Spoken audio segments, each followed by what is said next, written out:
Welcome everyone to ESPN on ABC College Football, presented by Kay Jewelers. This afternoon from Floyd Casey Stadium in Waco, Texas, the top 25 matchup as number 22 Texas and number 17 Baylor conclude their regular seasons. Mack Brown and the Texas Longhorns arrive in Waco at 7-4. They lost for the first time last season under Mack Brown to Baylor in Austin, 30-22. Sean McDonough, Matt Millen, the Art Briles team today. Matt trying to make it 2 wins in a row over Texas for the first time since 1991 and 92. As you take a good look right there, Robert Griffin III, huge game for Baylor.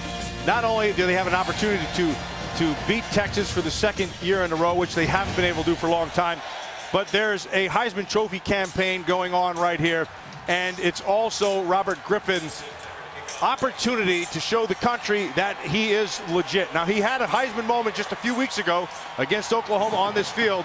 He needs to finish it up strong here with a big show. It'll be more difficult for him today than it has been against some other opponents. Texas brings the best defense in the Big 12 to Waco. Texas won the toss and deferred. They'll get that defense on the field first. Justin Tucker will kick off for the Longhorns to Levi Norwood and Antoine Goodley. Floyd Casey Stadium filled to capacity, about 50,000 on hand on a warm and overcast day with off and on light drizzle. And it's Goodley with an outstanding return. The kicker Tucker helped bring him down at the 41-yard line with help from A.J. White. 41-yard return for Goodley. And excellent field position with which to begin for the Baylor Bears, one of the best offensive teams in the country. Averaging 576 yards of offense per game. Only Houston has been more prolific. The Bears, the only team in the country averaging more than 300 yards passing and 200 yards rushing per game, led by Robert Griffin III. Fourth-year junior. Could be his final game in this stadium for Baylor. Terrence Ganaway is the running back. Griffin faked it to him and throws incomplete. Intended for Kendall Wright. And Quandre Diggs, the true freshman, had the coverage for the Longhorns. Now, Sean, a lot of people talk about Baylor. They talk about Robert Griffin III, but Ganaway is an outstanding rusher, and he has help in those receivers. Right there, Kendall Wright's a big play receiver. Jared Salubi came in at running back. Griffin faked to him. Goes deep.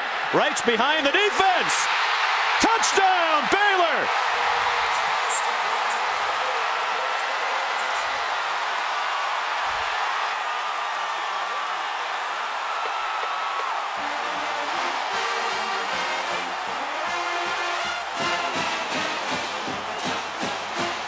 Well, we told you that Kendall Wright had big plays all over him. And he does, Sean. Just running through the coverage. How you can lose a guy like that is beyond me. If you're trying to make an impression on Heisman Trophy voters, what a way to start. 59-yard touchdown pass on the second play from scrimmage. Robert Griffin III to Kendall Wright, 22 seconds into the game. 35th touchdown pass of the season for Griffin, now leading the Big 12 all by himself. You see these two? Looks like they're going to bracket the slot. And so what happens is Gideon is going to go inside, now he's going to come back outside.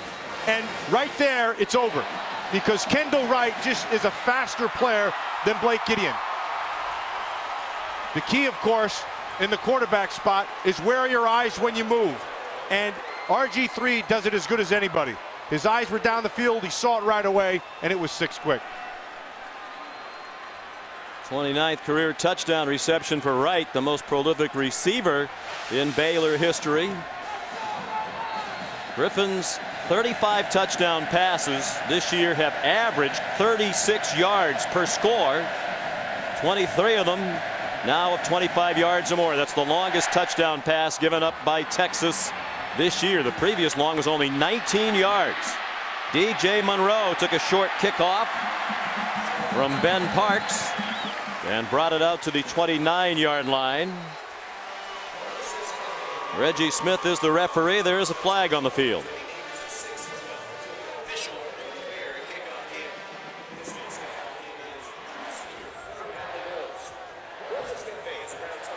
offside. Kicking team, number 12. 5-yard penalty from the end of the run, first down.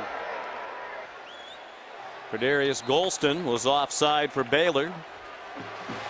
We'll move the ball out to the 34-yard line. Texas offense led by Case McCoy.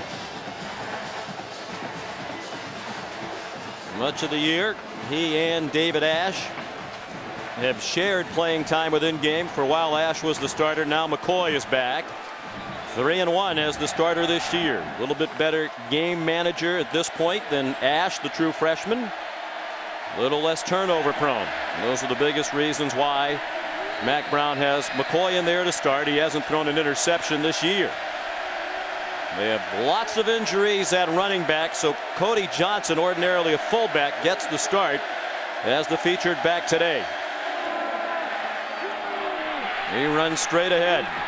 He's carried only 29 times this year, most of them in short yardage and goal line situations. Where they're without Fozzie Whitaker for the season, out with an injured knee, suffered in November at Missouri. Malcolm Brown and Joe Bergeron, two very talented true freshman running backs, also nursing injuries. Johnson again comes up about 3 yards short of a first down. Bergeron didn't even make the trip with a hamstring. Malcolm Brown is here in uniform, did warm up.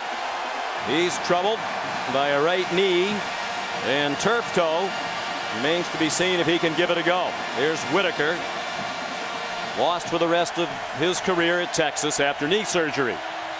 But Sean, they're in 3rd and under 5, and that's where they wanted to be for this offense. 3rd down and 3. Out of the gun, Case McCoy on target. First down. Mike Davis made a couple of defenders miss and got across midfield before Sam Hall, the starting strong safety, got him down. Gain of 12 and a first down for Texas. If you look at the balance sheet for this Texas offense, here's what you have. You have a solid offensive line. Good, not great. You don't have a lot of big play people. They're out. You have a quarterback who sees the field quick and gets rid of the ball fast. So the short passing game is a big part of what they do. Therefore, they have to be able to win on 1st and 2nd downs to be able to get in 3rd and short so they can manage it. 108 now career pass attempts without an interception by Case McCoy, the most to start a career by a Texas quarterback. Johnson at 252 pounds bowled his way down to the 44. The rain has started to intensify now. We've had light off and on rain through most of the day, but the forecast is for off and on showers, and they're noticeably heavier at the moment. So this offense is antithetical completely to what happens with this Baylor team. Baylor lives on big plays. This Texas offense does not have a lot of big plays in it. They try to grind it out, keep the offense on the field. McCoy throws again, caught by Marquise Goodwin, ordinarily number 84. He's wearing Fozzie Whitaker's number 2, in tribute to his teammate who's lost for the season with a knee injury. Gain of 5. Marquise Goodwin is one of the players that has big plays in him. The other guy who has a lot of big plays in him is number 26, DJ Monroe. He's got big time speed. Again, here we are, 3rd and short. This is what they need, Sean.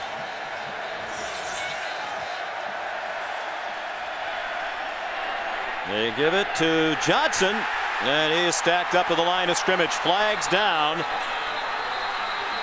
Ball comes out very late. The play had long since been blown dead, and there is a penalty flag. This was stopped. 4th down. Mack Brown thinks it was against the Baylor Bears. Line judge on the far side of the field threw the flag. Defense, number 11. 5-yard penalty results in a first down. Terrence Lloyd was lined up offside. Lined up in the neutral zone. You're going to see him right up here. One of these things is different from the other. Little bit trying to get a head start there. Well, this is what Mack Brown wanted. Ball control, time-consuming possession. They average more than 33.5 minutes per game of possession time. That's 7th best in the nation. 1st and 10. Baylor leads 7-0. Johnson again. Just wondered, Matt, how much of the load he'll be able to carry He's a guy who's basically averaged 2 or 3 carries per game this year for Texas. Well, I think if they keep him inside, 2 things will happen. First of all, it will give that young, and I emphasize young, offensive line confidence. Any good offensive lineman, they want to be able to run the football, because what it does is just settles them in, and it gets them coming off the ball. It makes them more aggressive. That will help in the run game. There's a young line, including a true freshman left tackle, Josh Cochran. 2nd and 8 with DJ Monroe in the game. McCoy throws, caught. Goodwin again, 1st down. Bumped out of bounds by Mike Hicks, the starting free safety. 16-yard line, gain of 16, 1st down, Longhorns. Nice throw. He has to be able to beat right there. 6. Ahmad Dixon. Jim, Dixon had the right drop. He has to just have enough touch to be able to get it into Goodwin, and he does it perfectly. A couple of catches for Goodwin, junior from Garland, Texas. Outstanding track athlete, former NCAA long jump champion. Jeremy Hills now is in at running back. He's carried only 24 times this year. This is his 25th, and no gain, and a flag thrown into the pile.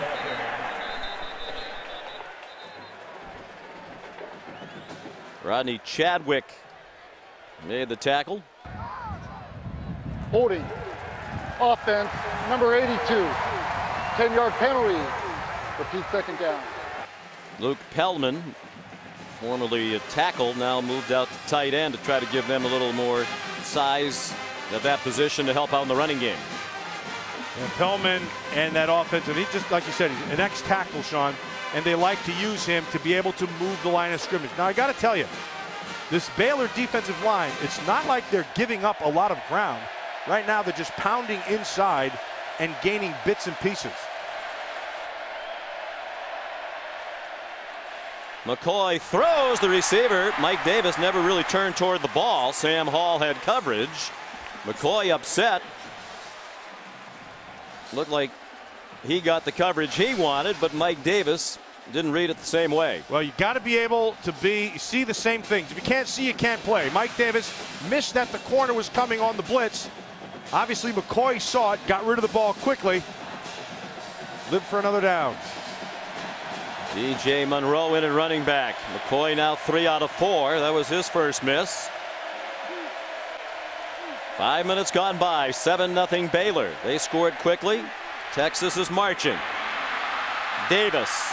Couple of nifty moves, but nowhere near the 1st down. Got inside the 14-yard line, pulled down by Ahmad Dixon, sophomore from Waco, who originally committed to the University of Texas, then changed his mind. 3rd down. Yeah, he's got some good speed, Sean.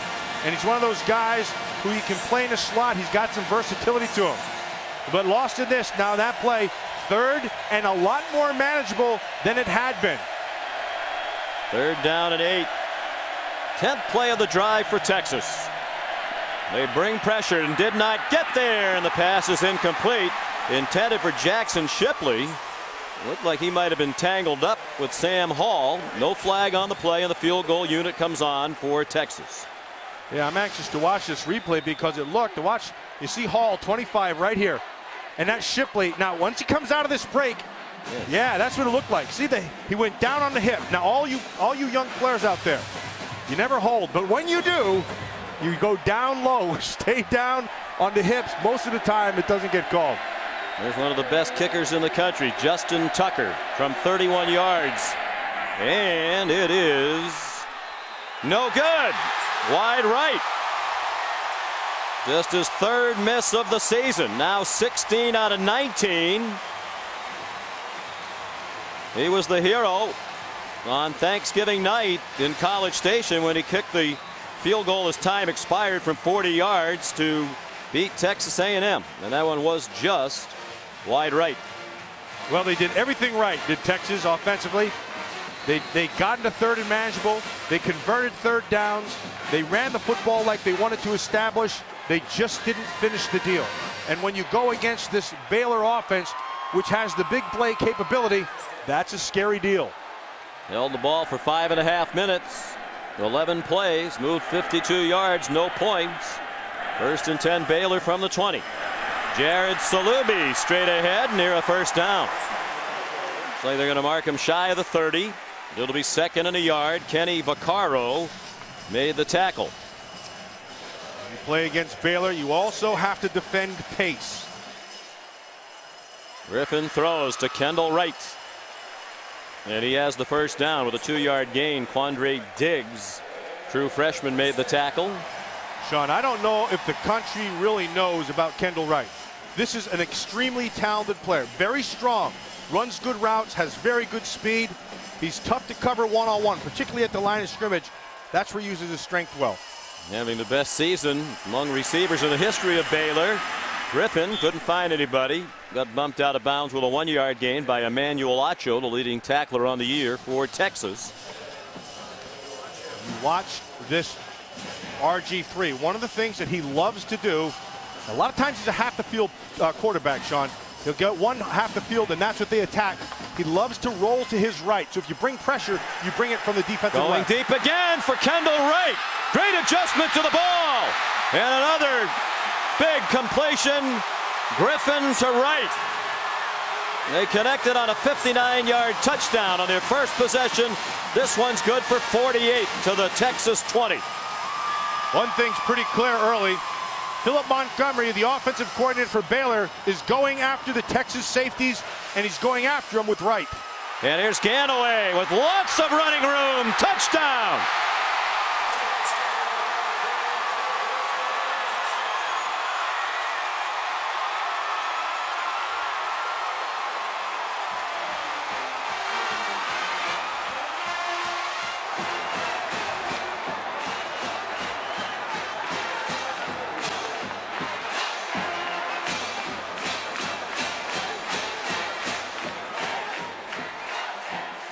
And we welcome those of you who just watched Southern Mississippi defeat Houston in the Conference USA Championship game here in Waco.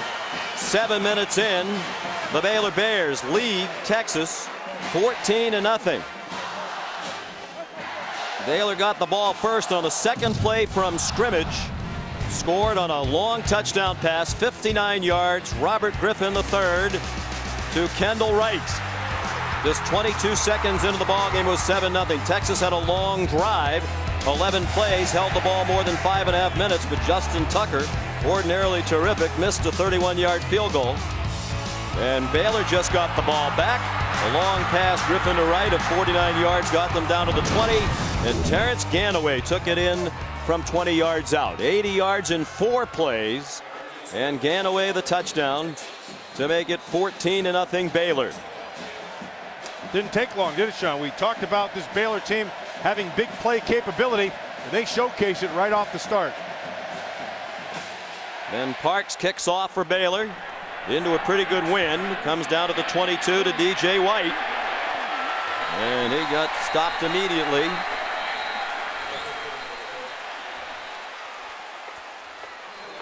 And we welcome you to Waco. Floyd Casey Stadium sold out. Delighted to have you with us. Sean McDonough along with Matt Millen will be joined shortly by Samantha Steele. Big game here. Baylor trying to win its 9th game of the season. That would be a first since 1986. Trying to beat Texas back-to-back years for the first time since 91 and 92. But certainly the subplot, and it's a major subplot, Robert Griffin III, legitimate Heisman Trophy contender, needs to have a big day on national TV. He's off to a fantastic start. Yeah, he's out to the start that he wanted to have. And you know, there's been a lot of talk about Robert Griffin III, just exactly what he is and what exactly does he bring to the dance. And what he brings is all kinds of talent. He can beat you with his arm. He can beat you with his legs.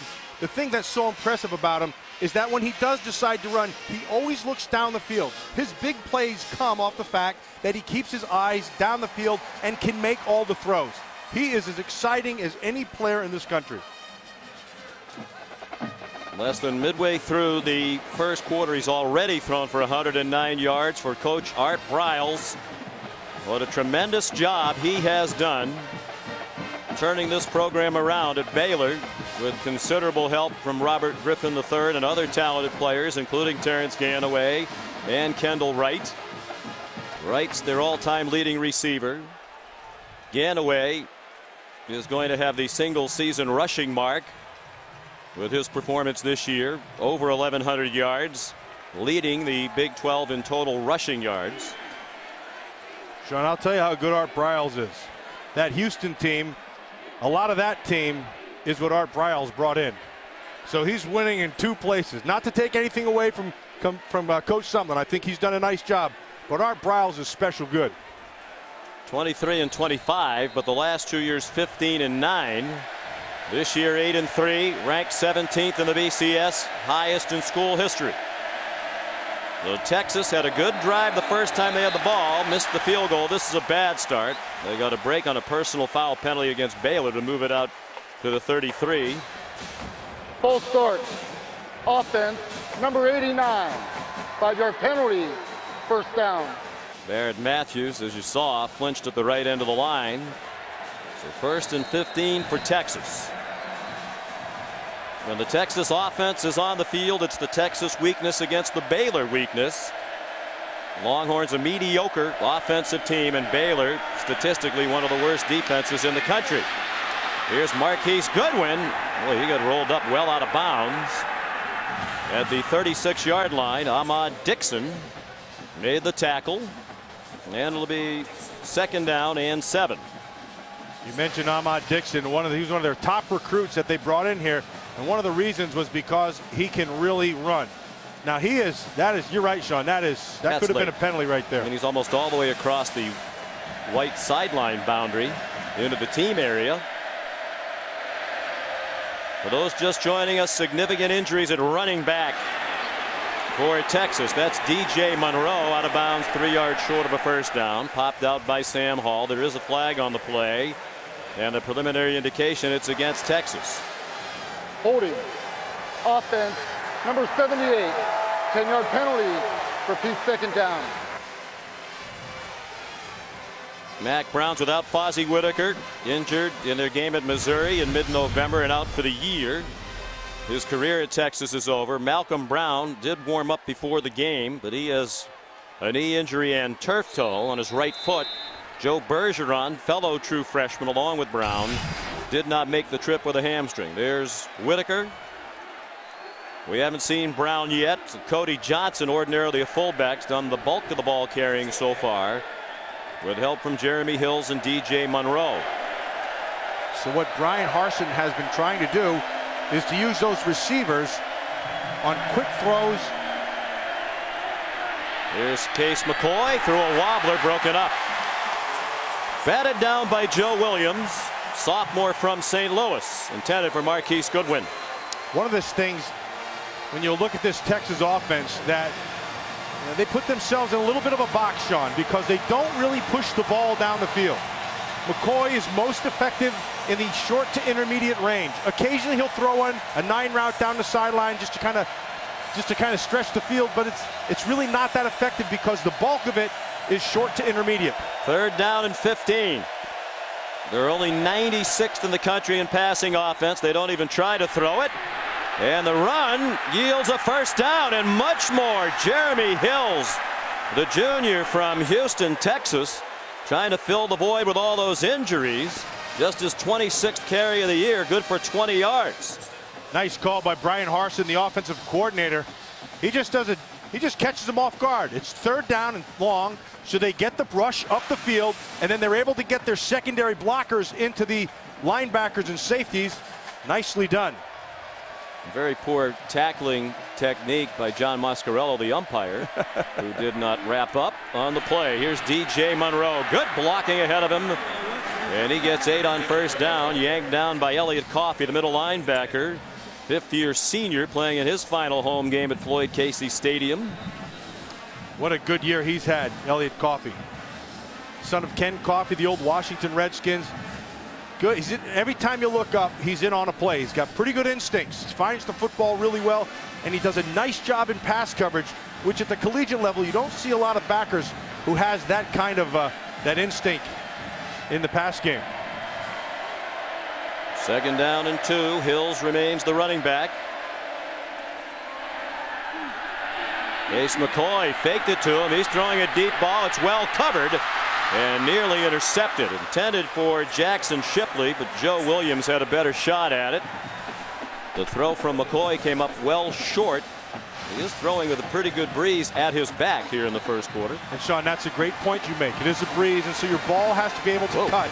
And that thing was as nice a punt as you're going to see in the first half here. Shipley he's got the leverage to the top. Throw the ball over the top shoulder. That one did not happen. Not enough on it to be able to cut that air. You're surprised they took the deep shot. I mean, their plan is ball control, keep moving the chains. You have to somehow get this zone defenses. You have to stretch them a little bit vertically.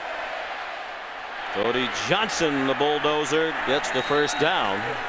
I'm liking Cody Johnson here early, and I'm liking the interior three. They're doing a nice job. Oh, Mason Walters, number 72, that right guard. Mason Walters is the one guy on that offensive line who's got a little bit of a mean streak. And when I watch this team, it's a nice, young, emphasize young offensive line. Walters got a little bit of a mean streak in him, and that needs to be contagious. The best thing you can have with an offensive line, Sean, is a bunch of guys who get a little ornery. And I think this is a nice group. Walters needs to spice that group up a little bit. They're a team that relies much more heavily on the run than the pass. And here's a reverse. Marquise Goodwin in trouble and stopped for a loss. Loss of about 2 on the play. Driven back by K.J. Morton. Well diagnosed by this defense of Baylor.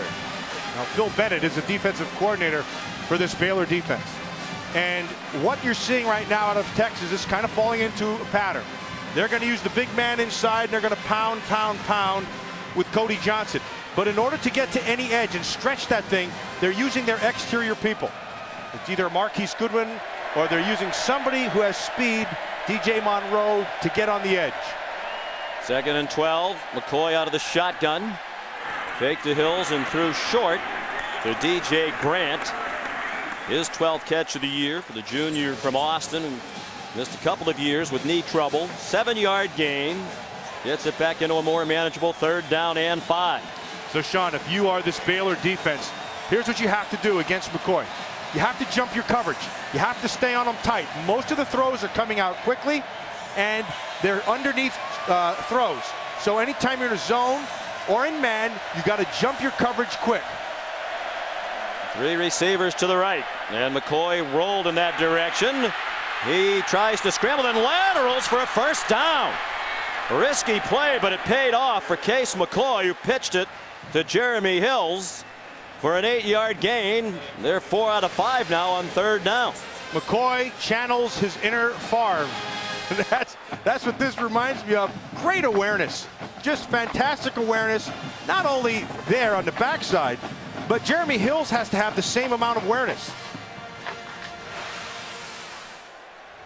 First Case is the younger brother of Texas legend Colt McCoy, now in the NFL with the Cleveland Browns. Another 11-play drive. That's how many they had the first time they had it. Monroe did well to cross the line of scrimmage, chased out by Mike Hicks, the junior safety, 2nd leading tackler, only 1 shy of Elliott Coffey for the team lead coming in. Now, if you're going to run inside and you're Cody Johnson, the one guy you have to get blocked inside is number 90, Nicholas Jean-Baptiste. He's a big, powerful man. Matt Brown has sent David Ash into the ball game now. He is more of a running threat at quarterback. On 2nd down and 8. Looked like they had a little trouble at the junction. Ash held on to it and got the first down. Rodney Chadwick stopped him. See where they're going to spot that thing. They might move it back. It was clearly beyond the yellow line originally. Now it looks like they're going to spot it just short of the first down. Yeah, that side judge, he stuck his foot down there and gave the mark, and it was short. No, it's 3rd down and less than a yard. 2.5 minutes to go, first quarter. True to form, 2 quick strikes by Baylor, 2 long drives by Texas. Johnson bowling his way down near the 5-yard line. He took Sam Hall and Mike Hicks, those excellent safeties, for a 12-yard ride. Watch the feet. That's the key. Great feet in the hole right there. Cody Johnson has the power. You know he's going to do that. But what you don't expect is right here, the decision. Nah, that was nice. Had Coffey He cleared it, bounced to the left. Texas 4 out of 4 on 3rd down on this run-heavy drive. Even without 3 of their top running backs, they're moving the ball on the ground. Johnson's moving the pile to the 3-yard line. And he's likely to keep carrying. He has 35 career rushing touchdowns. When they get down there close, they give it to him. They give it to him, which means they also give it to the O-line. Nicely done in there by Espinoza, the center. Walters inside, just getting a big push. And then here comes the battering ram behind him. Here comes David Ash, the true freshman quarterback, back in.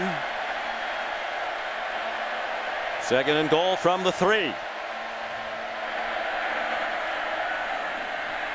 Ash down to the 2, tackled by Rodney Chadwick again, the junior from Carthage, Texas. This is a Baylor defense ranked 114th in the country in total defense, only 6th in the country worse than that. They're 111 in scoring defense, 37 points per game, but Phil Bennett says lately, when we've needed some big stops, we've come up with them.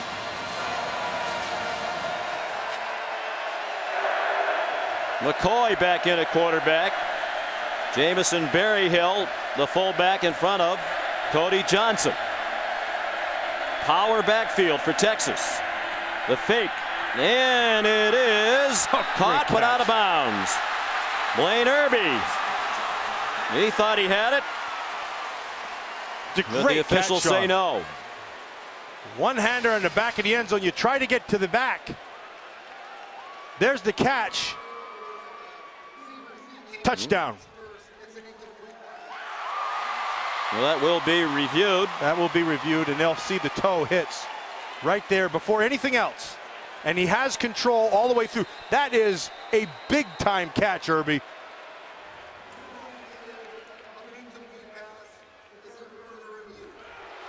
Jack McDonald is the replay official. We'll tell you what he had to say when we come back to Waco, where Baylor leads Texas 14-0.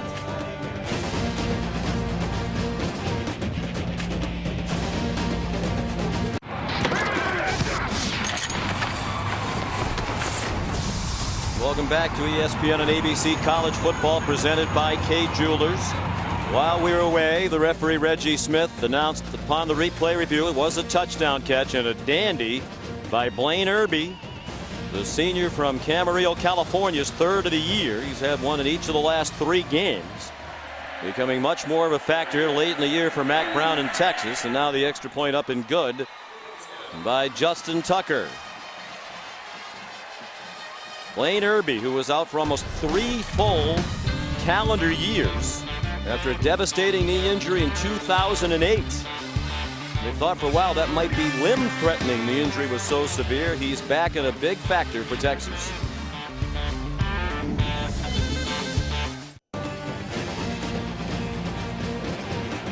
Well, a lot of coaches will tell you time of possession doesn't mean very much. Texas has had the ball for 13 minutes, 2 seconds, and 26 plays to a minute 25 for Baylor, and only 7 plays run by the Bears. But Art Briles and Baylor lead 14-7. Texas defensively, they need to adjust their safety play. That's what they're attacking right now, the Baylor Bears. Good kickoff by Justin Tucker with the breeze. Levi Norwood decided to run it out. The son of the associate head coach of the Baylor Bears, Brian Norwood, brought it to the 22. Taken down by DeMarco Cobbs.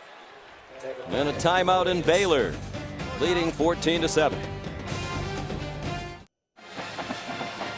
The Baylor Bears a perfect 6-0 at home this season.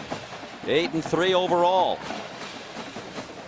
Leading Texas 14-7. Texas Longhorn defense had given up only 2 touchdowns in the first quarter all year long. One to Oklahoma State, the other by Texas A&M. Robert Griffin III and his mates put 2 on the board already. Just 7 plays from scrimmage. Terrence Ganaway. First 2 men couldn't get him down. Finally, it took 3 Longhorns to do the job. Very near the first down yardage at the 33-yard line. Quandre Diggs with help from Christian Scott and Emmanuel Acho. Terrence Ganaway, Sean, 240 pounds. You better bring your big boy pads when it comes time to tackle him. Griffin III pressured and throws it away.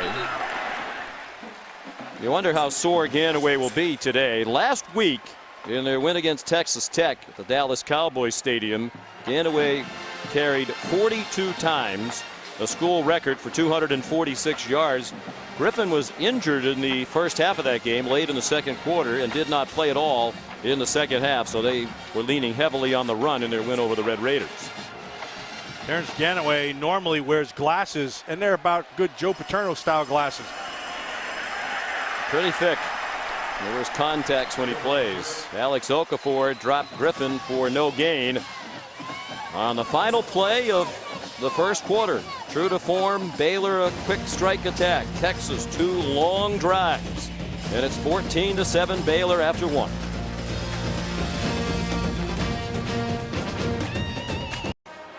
Baylor leads 14-7 to win today, and in a bowl game would give them 10 wins, matching the most they've ever had in a season.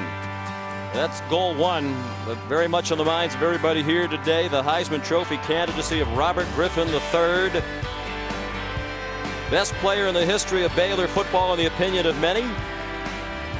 And his candidacy on the minds of his adoring fans here in Waco. He acknowledged yesterday, he said, "I have become the face of this university." And he carries that mantle very well. Trent Richardson of Alabama, Andrew Luck considered the other front runners at the moment. Neither of them play today, so Griffin has the stage to himself on national TV. He threw for 109 yards in the first quarter, despite the fact he was barely on the field. Not yet on the air. Here's Samantha Steele. Guys, you'll remember from our meetings yesterday, Robert Griffin minimized the pressure that comes with trying to play for the Heisman today. He also minimized the pressure that comes with playing when it's wet and rainy like it has been. It's been really off and on. It started out pretty dry. Now it's back picking up again. But also wind has been an issue all day. I asked him if he's played in the rain before. He said no, but his fiance Rebecca reminded him yes, last year against Rice. He said it actually helps because it makes defenders miss. Well, the first punt of the day from either team from Spencer Ross, the Baylor freshman. He bombed it a little too much. Into the end zone, a 64-yard punt. Wow. Mack Brown livid, and Dwayne Akina is as well. And the reason why, there was a personal foul penalty called on that punt against Jamison Berryhill of Texas. So they're marching at half the distance to the goal back to the 10-yard line instead of 1st and 10 from the 20. Max got a little blood going there in that left cheek. Yeah. Looks like he's gone out there and made a tackle or two. Wanted to tackle the official. Then had to help hold back Dwayne Akina, a longtime member of the defensive coaching staff. It is 1st and 10. And Case McCoy with a flag down for a false start against the Longhorns. Their third one. Prior to the snap, false start. Offense, number 19. 5-yard penalty, first down. Lane Irby guilty of the penalty. Well, the team that sometimes struggles to move the football, you can't afford to inflict these kind of wounds to yourself. 6 penalties already against Texas. 1st and 15. And more movement.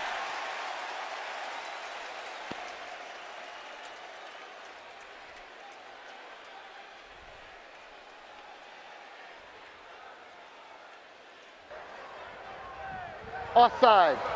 Defense, number 18.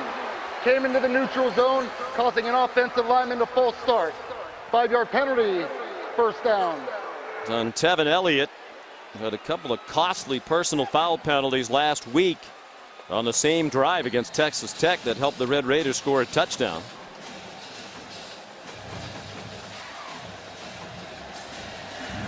So it's back to 1st and 10 after all these flags. Baylor penalized 4 times now. Cody Johnson is the running back. Play action pass for McCoy and nowhere to throw it. And he's just going to throw it away. They sent everybody deep. Didn't have an option short or intermediate. That's a 2-receiver route, Sean. They went max protection. And because of that, they had a lot of time. But the stutter by Shipley, it didn't do anything. They just waited on him. And then on the backside, the same thing. Marquise Goodwin, who has legitimate speed, that would have been your best shot. But Dixon takes care of it with a punctuation hit on McCoy. I wonder if Jackson Shipley's full speed. He missed 3 games with a knee injury. Returned last week at A&M. 2nd and 10. McCoy off his back foot, has a receiver. First down, Mike Davis. And the ball looked like it was coming out. So in came Ahmad Dixon, but it's Texas ball and an 11-yard gain, first down.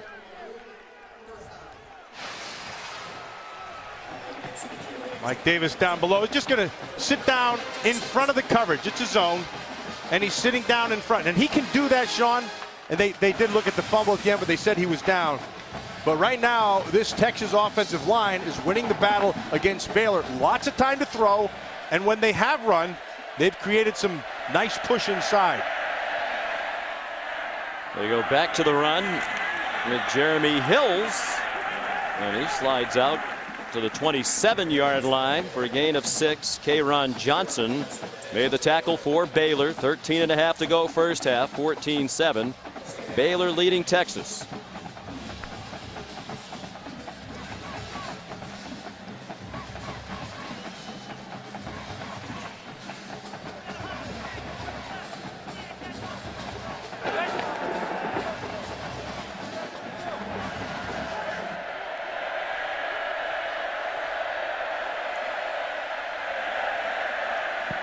Barry Hill in at fullback, trying to lead the way for Hills, who bounced outside. There are flags down.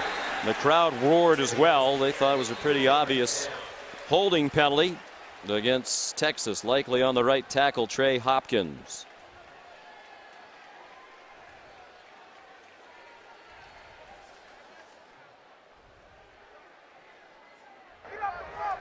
Holding. Offense, number 75. 10-yard penalty. Repeat first down. Big Trey Hopkins, 300-pounder, just a sophomore. It wasn't so much a hold as much as it is a mauling. And since they don't have the penalty for mauling, they settled for holding. 7 Texas penalties. 5 of them on offense. McCoy back to the line of scrimmage and pulled down by Nick Johnson, junior from right here in Waco, part of an 8-man rotation among the 4 defensive linemen for Phil Bennett. One of the areas you look at for an offensive line, as you look at Phil Bennett, their defensive coordinator, is how well do you protect when you know it's going to be a pass. This particular situation right here, 3rd and long, it's a passing situation. How do you hold up now? Longhorns 6 out of 7 on 3rd down. McCoy goes deep and has his receiver. Shipley running well on that injured knee. Chopped down by Hicks at the 2-yard line.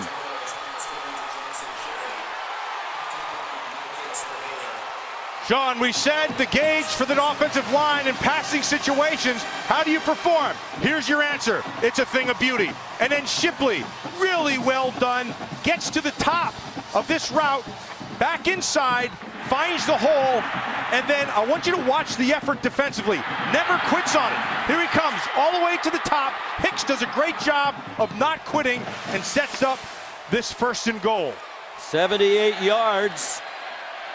1st and goal from the 3. Johnson inside the 2. Elliott Coffey made the tackle.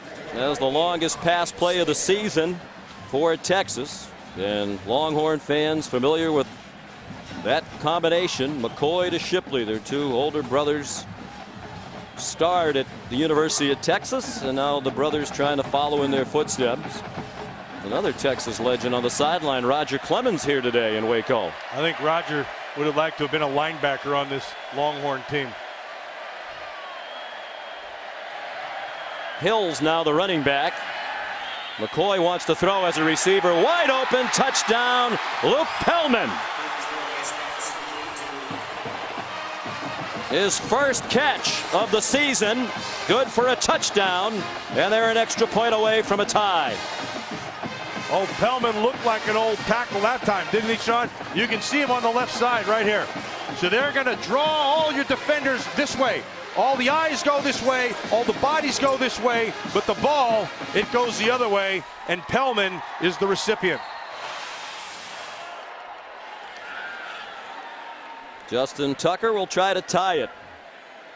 And despite the hiccups at the start with the penalties, the Longhorns, who have struggled this year to sustain offense, able to do it today against one of the weakest defensive teams in the country. McCoy to Shipley. The familiar ring got them down inside the 5. And then Pellman not long ago moved from tackle to tight end. Scores to the delight of Longhorn Nation.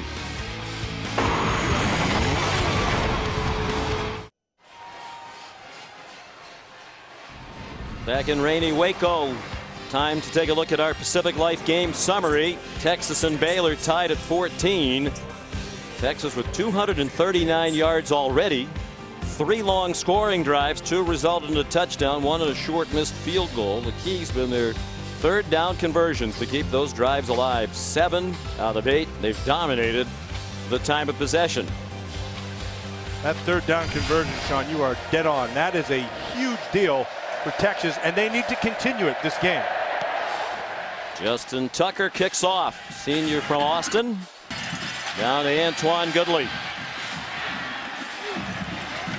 And he's pulled down at the 24-yard line by Steve Edmond. Here's today's Aflac. Trivia question. One is the highest of Baylor players ever finished in Heisman Trophy voting. Of course, topical with all the focus on Robert Griffin III. Likely to be at least on his way to New York for the Heisman Trophy Awards ceremony. Hoping to enhance his candidacy today. Most believe he's in a battle with Andrew Luck of Stanford and Trent Richardson of Alabama, neither of whom play this weekend. Terrence Ganaway on 1st and 10, ahead for 4. Keyston Randall made the tackle. Robert Griffin III told us yesterday he avoids the hype by just focusing on the task at hand at every moment. Every play in practice, every play in the game. Under duress here, got it off, caught by Lanier Sampson. He is a first down. And exchange pleasantries with Adrian Phillips. First down, Baylor out to the 38-yard line. When we talk about escapability, just to be able to continue the play and just continue it and then make a play after you're able to continue it. That's what he does so well. 120 yards passing now for Griffin. The first 109 went to Kendall Wright. Then that 11 to Sampson. Now Ganaway, flag down for a face mask. Emmanuel Acho with help from Keenan Robinson.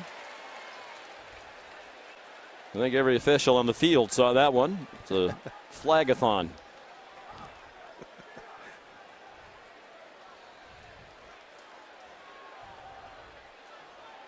You might say it was flagrant. I'm glad you said it. Personal foul. Face mask. Defense number 2. 15-yard penalty. Automatic first down. Well, they called it on Robinson, but it was clearly Acho, and you saw Acho pointing at himself, and that was my bad. One of the leaders of this Texas defense that has been outstanding this year, leading the Big 12 in total defense, 75 yards per game, better than any other defense in the conference. Griffin got smushed as he threw, and it's incomplete. I'm surprised on that smushing that they didn't throw a flag, because he went up in his face, and that was Calvin Howell in the smush, little smushage. Watch how he jumps up, grabs him around the neck, and gets up high around the head. I'm surprised they didn't call it, Sean. Adrian Phillips broke it up in the back end. Quick tempo for Griffin. He says that's how we're going to beat this excellent defense, but they were ready to go. And Calvin Howell made the play. Was a gain for Griffin just across the line of scrimmage to the 41-yard line. It'll be 3rd down and 9. Well covered down the field. And here's the other thing that impresses me about Griffin, his toughness. And he gets that throw off. Incomplete. Crowd wanted a flag. Art Briles wanted one too. He's out on the field, hollering at the official in the secondary. But there is no flag as the rain comes down heavier now. Carrington Bindum actually falls, and then he trips. They just that's a good non-call by the officials.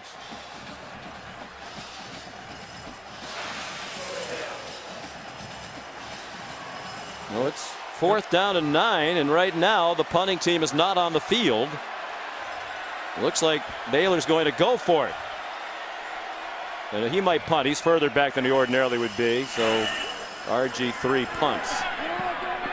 And he's done that 3 times this year now. Baylor has punted fewer than any team in the country. 30 punts this year, 2 less than Army. 28-yard punt there for Griffin III. The Waco Suspension Bridge that crosses the Brazos River here in Waco. Prior to its construction, the only way to cross that river was by a ferry. When it was built, it was the longest single-span suspension bridge in the world, 475 feet. So Texas got behind 14-0 early on a couple of quick strikes by Baylor. Longhorns missed the field goal between those 2 scores, but they've weathered that storm. And now they possess it. And who possesses the ball? Is it Mike Davis? Yes. It's tie. When it's a held ball, it goes to the offense. Davis and KJ Morton simultaneous possession there. And it looks like they're going to give it to Texas. Well, this is really well done by Davis because he just keeps fighting for it. And it's anybody's ball at that point. And like you said, Sean, it goes to the offensive player. 4 catches today for Davis, a team high 44 for the year. He's been bothered by a strained hip flexor the last few weeks. Had only 1 catch in their win at Texas A&M on Thanksgiving. Jeremy Hill's the running back. Perhaps a yard and that's it. Driven back by Terrence Lloyd, one defensive end. The other starting defensive end, Tevin Elliott, has been injured. Sam? For at least the rest of the first half, he's got a knee injury. It's that right knee on the outside. He's icing it right now. His defensive coordinator, Phil Bennett, came up to him and said, "Hey, man, are you hurt?" He said, "Yes, I did confirm it with the athletic training staff. He will not be in for at least the rest of the first half." Gary Mason Jr. in there in his place. And Mason Jr. started a lot of the year. Hadn't been making many plays. Phil Bennett told him, if you don't make plays, you're not going to play. He's playing out of necessity now. McCoy throws, caught. Goodwin off to the races. You ain't catching him. With his world-class speed, you can't forget about it. Texas leads for the first time today. Where did this come from the Longhorns? Ordinarily a grinded-out offense. They had a 78-yard pass to set up the last touchdown. This is 80 to go the distance. This is a great throw. Not a good throw, a great throw by McCoy. He had to get over the linebackers in front of the safeties, and then, like you said, Sean, once Goodwin has any kind of space, it's over. There's nobody on this field who can catch him, except maybe the quarterback on the other side.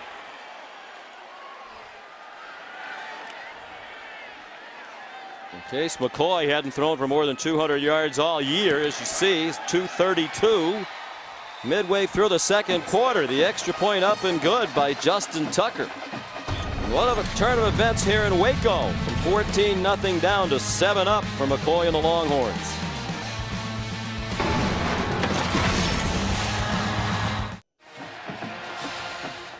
'80-yard touchdown, the longest pass of Case McCoy's career, longest reception of Marquise Goodwin's career.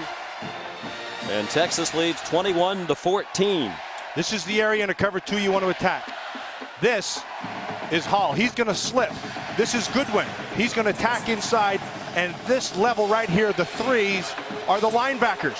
And they do not get enough depth. And there is the area to attack. Now the throw is perfect. Hull slips. It allows him to get half a step. And Sean, you don't need, You don't need any steps with Goodwin. He's going to create his own separation. Justin Tucker kicks off into the breeze. Levi Norwood for Baylor. And pulled down from behind by DeMarco Cobbs. Time to answer today's Aflac trivia question.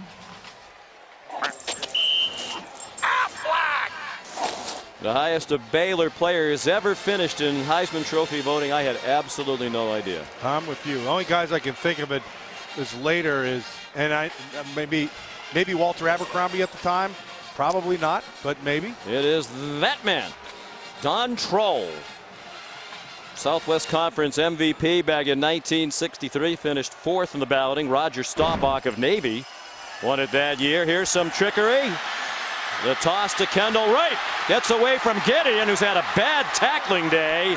And it's a big gainer for Baylor to the 41-yard line. 29 yards on the run by Kendall Wright. And you wonder if there's something wrong with Gideon. He just doesn't want to wrap anybody up, it seems. Well, what was wrong was he gave Wright a two-way go. And as a safety, what you have to do is take something away and then defend the other thing. So you've got to get position. It's about angles. He didn't have them. Ganaway for a couple. On Ganaway's 20-yard touchdown run, Gideon didn't try to wrap him up at around the 2-yard line. And then the way he went after right there, you wonder if he has some sort of shoulder injury. Sean, I'm going to tell you one of the hardest things in all of football to do as a safety is when you have to drop down on a moving guy and he has a two-way go on you. Here it comes again. Ganaway.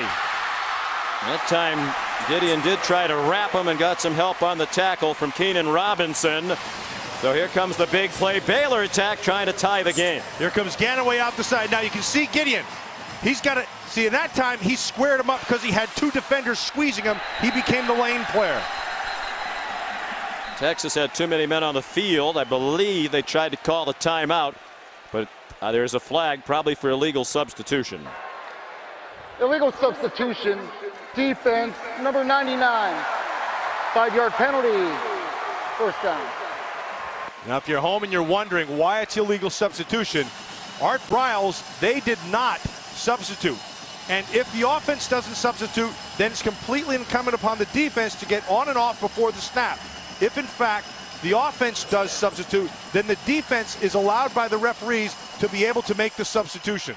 Generally, they give you about 3 seconds to decide if you want to substitute and begin that process. Then it's play on. Ganaway, who has set the single-season Baylor rushing record today, set by Jay Finley last year. Ganaway has broken that now. He's over 1,200 yards and counting. Single season rushing record, 1261 for Ganaway.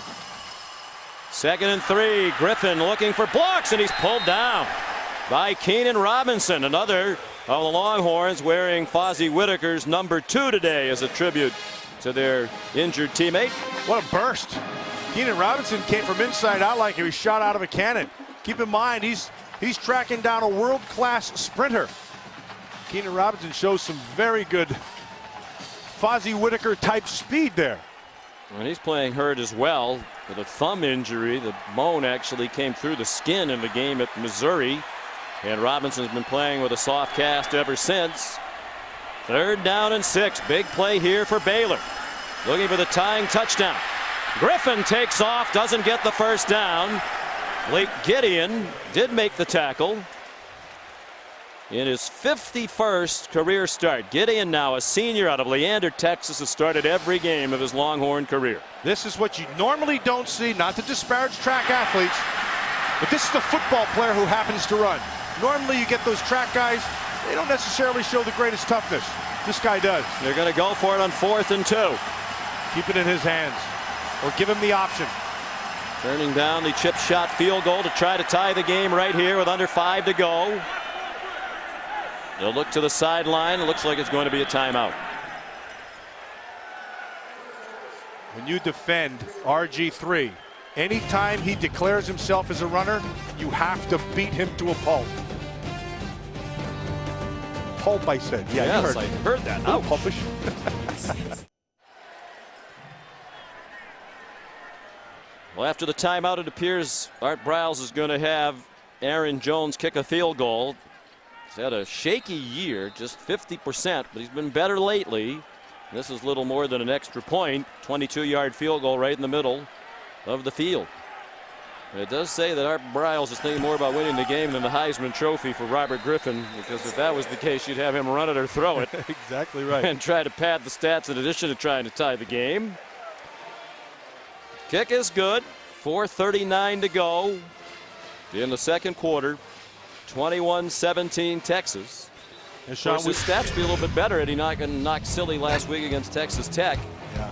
Well, one of the things that's impressive with him, though, is he's not afraid to take a look at it. And he'll get right back up. And again, he keeps his eyes down the field, which is rare for a guy who can use his feet to make big plays.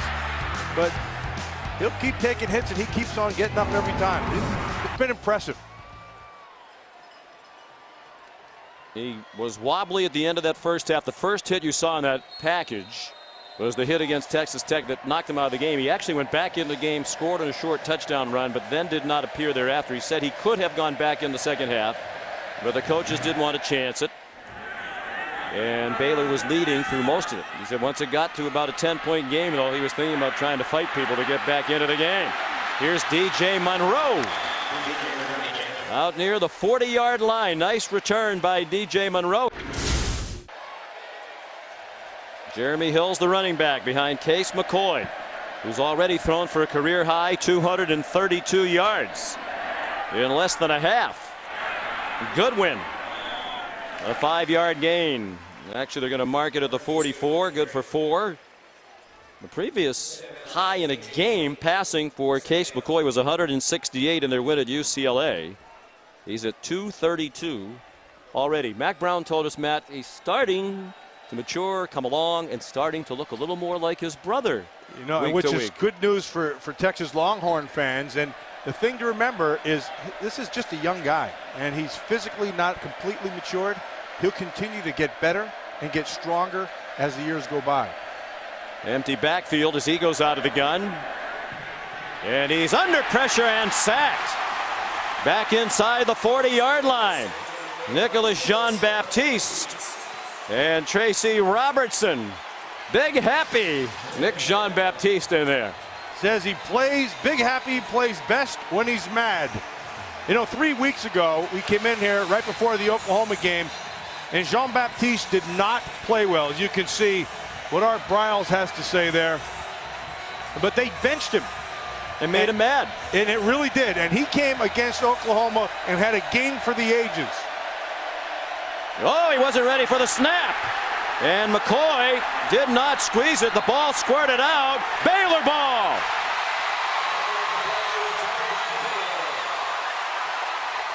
Dominic Espinoza snapped it and startled McCoy. And a takeaway for Phil Bennett's defense with help and plenty of it from the Horns. He wasn't looking. See, he's looking outside. Eyes are going this way. Ball's coming this way. Hit him on the head, but it squirted away. Well, Phil Bennett knows his defense is going to give up some big plays. It has already today, but he emphasized that they need takeaways. And they've been getting them lately. Griffin throws, caught. Wobbly throw on the rollout. Kendall Wright the catch. Texas came into the ballgame dead even for the year in turnover margin, but much better than a year ago when they had their only losing season under Mac Brown at 5-7. And -7 last year. Danaway 4-2 to the 21. If I were playing against Robert Griffin III and I was going to bring pressure, Sean, I would bring it off my defensive left side. He likes to escape to his right. Not that he can't throw to his left, but he's more comfortable doing to the right side. He faked again away and went ahead for 2 to the 19-yard line, tackled by Alex Okafor, who's played like an all-conference player the last 4 or 5 weeks. It'll be 3rd down and 7. Big down for the Texas Longhorn defense to be able to take over and change a possession and hold them to at least a field goal here would be a monster. Manny Diaz done an excellent job in his first year as defensive coordinator in Austin. Out of the gun. Griffin flush to his right. Throws. Intercepted by Blake Gideon. First interception thrown at home this season by Robert Griffin III. And ironically, he rolls to his right. And he has what he wants in the back of the end zone, but this is just a poor throw. He doesn't get it down the field where he wants to. Here comes the pressure, bails to his right, which is what he likes to do. Throwing on the run, Gideon cuts it off. He had right sliding, but Gideon makes the play. His second interception of the year, just the sixth thrown this year by Robert Griffin III, the first at home in 216 pass attempts at Floyd Casey Stadium. So they exchange turnovers, these two teams. Here's Jeremy Hills, tackled by Elliott Coffey, who was trying to rip it away. The time now a big factor. Minute 50 in the half, and the clock is running, and all three timeouts left for McCoy and the Horns. Show you a little something. Whenever these teams start to go to the hurry up, one of the things that the ball carrier, whoever ends up with the ball, they hand it to the official. So they're not having to chase the football. They can spot it quick. Therefore, it speeds up the pace that they can go by. See how Texas plays it ordinarily pretty close to the vest, but they've been a little more wide open today, and that ball was almost intercepted. They were trying to set up a screen to Hills, and Rodney Chadwick appeared to see that coming. He came charging into the play. Yeah, he read it right away. Chadwick is in man coverage, and so he jumped his coverage. As soon as he saw the defenders, the offensive linemen start to come out, he hit his coverage. Well done. 3rd and 4, Texas. Horns at their own 26-yard line.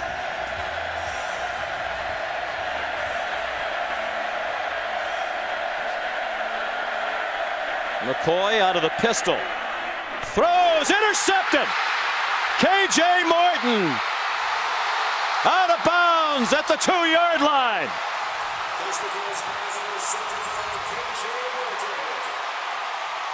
Morton read it like a book, Sean. He waited on it. They were just going to go to the sticks, and he knew exactly what he was getting. Really well done up top. Watch, eyes are back inside. Right there, he knows exactly what it is, and it's a break on the ball as it's being thrown. Extremely well played. Mike Davis is going to break out. As soon as he makes his break, Morton knows what it is. He's going to the sticks. You defend the sticks. 3rd interception of the year for the sophomore from Warner Robins, Georgia, KJ Morton. Phil Bennett said, we give up some big plays, we need to get takeaways. They have. 2 in the last 2 possessions for Texas. First interception thrown by Case McCoy in his career. Now for the lead. It is Ganaway, stopped short of the goal line. Ashton Dorsey made the tackle. Just inside the 2.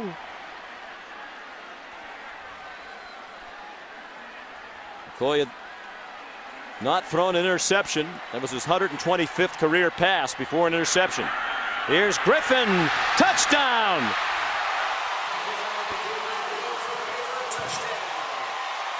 Gideon saying, I have the ball, but the officials had already signaled that Griffin had broken the plane for the go-ahead score for the Baylor Bears. Sean, they went unbalanced, and Texas never really adjusted. You could see right there, Acho is calling for people to come over. They took the tackle, sent him to the right side, had the short corner to the left, and you can see as they're moving at the end, they don't get there in time, and RG3 crosses a plane for 6. His 8th rushing touchdown of the season. Extra point good by Aaron Jones. 10 unanswered points for Baylor. Less than a minute to go in the half. The Bears by 3.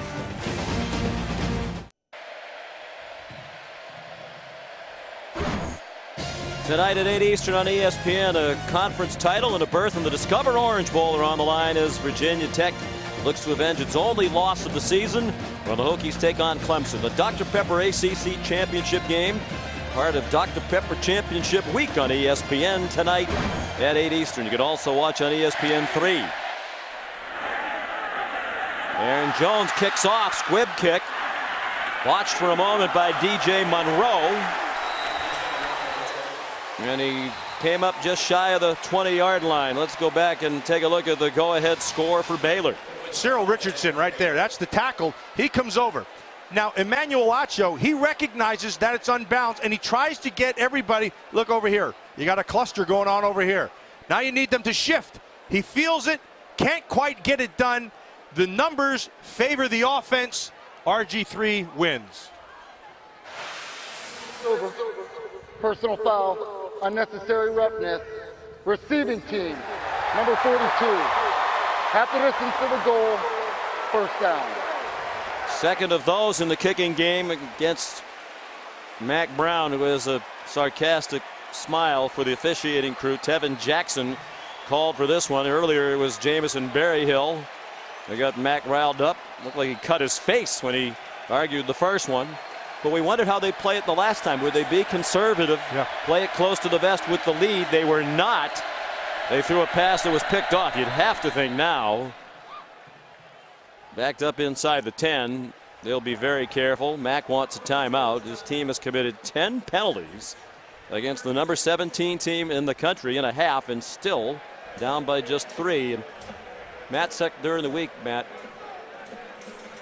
we cannot win a shootout against Baylor. I mean, he wanted the score to be under 30 points if it was at all possible. Baylor's been held only 30 points or less twice all year in 11 games, but in the first half we do have a shootout. Do you think Texas could win a game if it continues to go like this? Well, I mean, the history would say no, because they haven't been able to do that consistently. But today, if today's any kind of indicator for the young quarterback McCoy, it's a good sign, because he's made some really nice throws, particularly in that mid-level on top of the linebackers in front of the safeties. That's where they've been attacking, and he's done it well.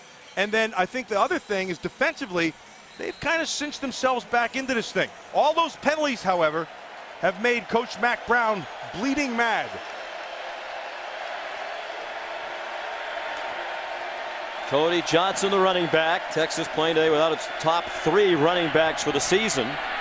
As Whitaker's been out for almost a month. Malcolm Brown tried to give it a go today, has not so far. He did warm up, is in uniform. Joe Bergeron did not make the trip, so it's been Johnson, ordinarily a fullback, getting the bulk of the carries.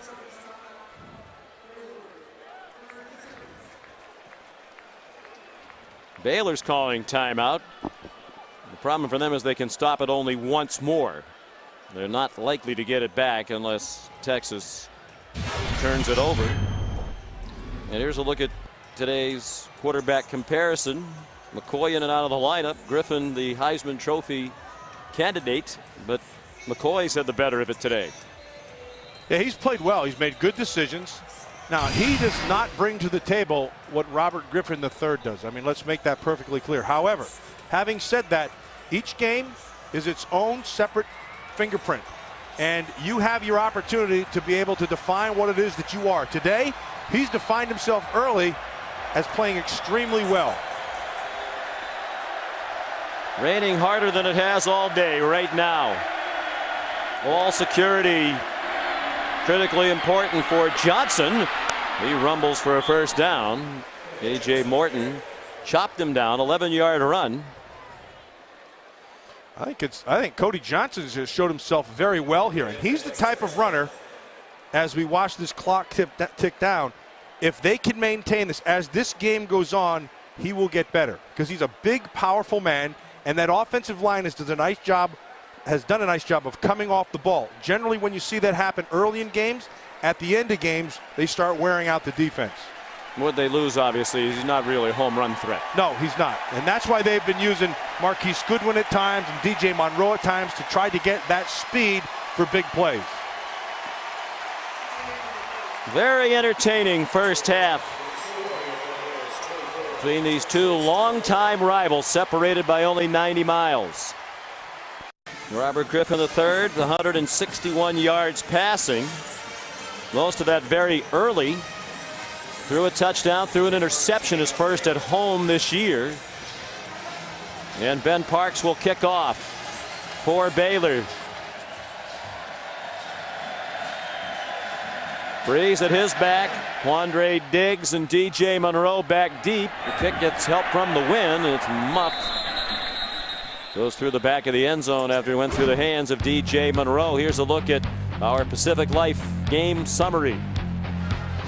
Robert Griffin III came out firing. They scored 2 very quick touchdowns on their first 2 possessions, including a 59-yard pass to Kendall Wright. Griffin has run one in today, but he's rushed for just 9 yards.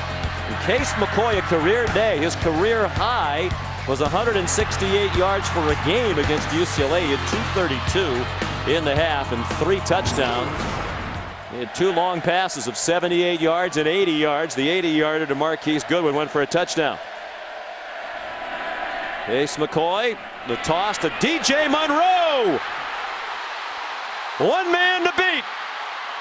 And he couldn't get away from Ahmad Dixon. But it's a huge gain, and all of a sudden the Horns have become a big play offense today. That's good for 51 yards. Well, you heard head coach Mack Brown say we lost the momentum at the half when he was talking to Samantha Steele at the half. This is the way you get it back. It's not with the big power inside of Cody Johnson. It's DJ Monroe's speed to the edge.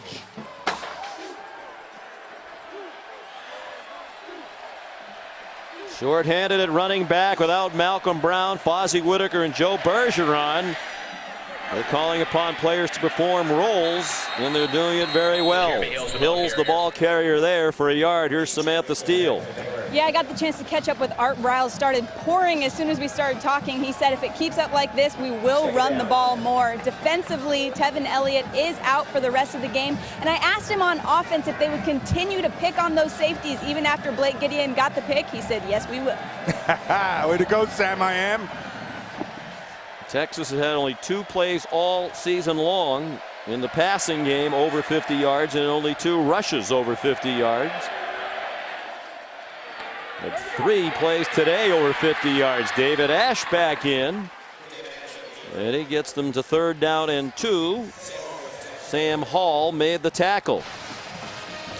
Well, they have a problem with the running game, obviously, because they don't have a consistent runner. And so the way they've been attacking this run game is a variety of ways. One of them is Ash. It gives them an option when he can ride that thing and make a read. You make the defense make the decision, and then you do the opposite. And they brought Brian Harsin in to be the offensive coordinator to bring some creativity, and he's done that. And a bad throw, and it's an incomplete forward pass. Baylor defenders alert that it might be ruled a lateral, but it was incomplete.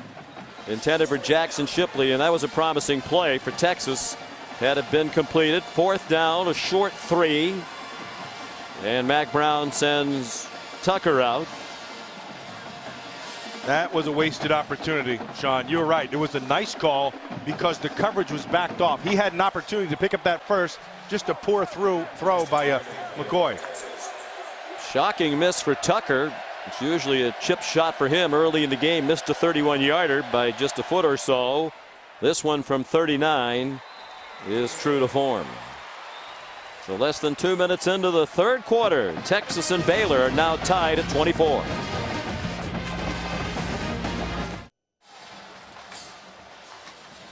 Sean McDonough, Matt Millen, Samantha Steele back in Waco, Texas. Some young fans enjoying use of the practice field adjacent to Floyd Casey Stadium.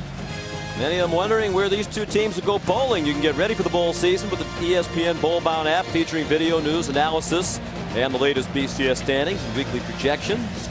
ESPN's Bowl Bound app free on iPhone and Android. Text BOWL to 43776 to download. Justin Tucker's kickoff downloaded to Levi Norwood, and he gets driven back. Outstanding tackle by Jordan Hicks. Here comes Baylor on offense for the first time here in the 2nd half. Quiet half for RG3. 161 yards is a pretty good number, but it wasn't on the field much with that big edge and time of possession for Texas. That's what Texas wanted to do. They wanted to keep him on the sideline. That's part of good defense. And then when they had an opportunity to be able, when he declares himself as a runner, you got to whack him. And they did that. Haven't won 9 games in a season since '86. Today would be their 9th. The school record is 10 back in 1980, led by Grant Taft's Southwest Conference Championship team. A win today and in a bowl game, they'd match the school record.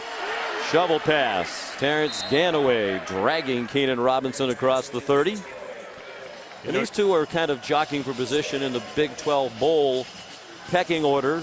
Right now, likely landing spots look to be the Insight Bowl in the Phoenix area, the Holiday Bowl perhaps, maybe the Alamo Bowl. Griffin throws a dart. Kendall Wright out to the 46-yard line. Again, Keenan Robinson there. 16-yard completion.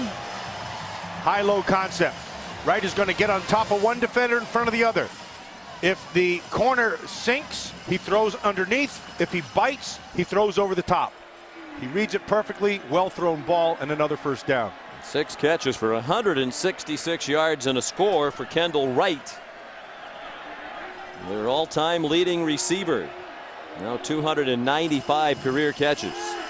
Fake to Ganaway and another throw to the right. This time to Terrence Williams. He's to the 35 of Texas. And another first down. Blake Gideon made the tackle. 19 yards on the pickup. One of the things you notice with this Baylor offense is they'll just stay to one side the whole time. Half the field guy is what they want their quarterback to do and read. And he reads it well. Griffin's pass caught. Lanier Sampson. Well, he's spreading it around. They have 3 receivers now with over 800 yards receiving for this season. They'd never had more than one 800-yard receiver in a single season in school history prior to this year, and they have 3 of them. And they have a big hole for Ganaway. Pulled down by Gideon. I like that, Sean. At the end of that play, that was man on man, and Gideon stepped to the plate. Remember, as a safety, your job is you can't let anybody get past you, and even if you get run over, you got to get them down. Gideon took on all 240 pounds.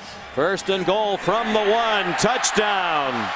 Impressive drive by Baylor to recapture the lead.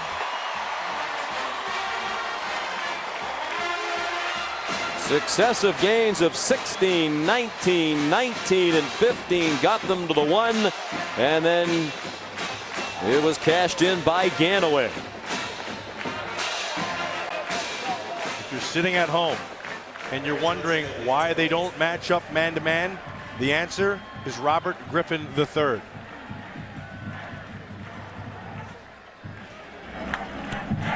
Extra point good by Aaron Jones. Back and forth they go in Waco, Texas. Now 31-24 for the Baylor Bears.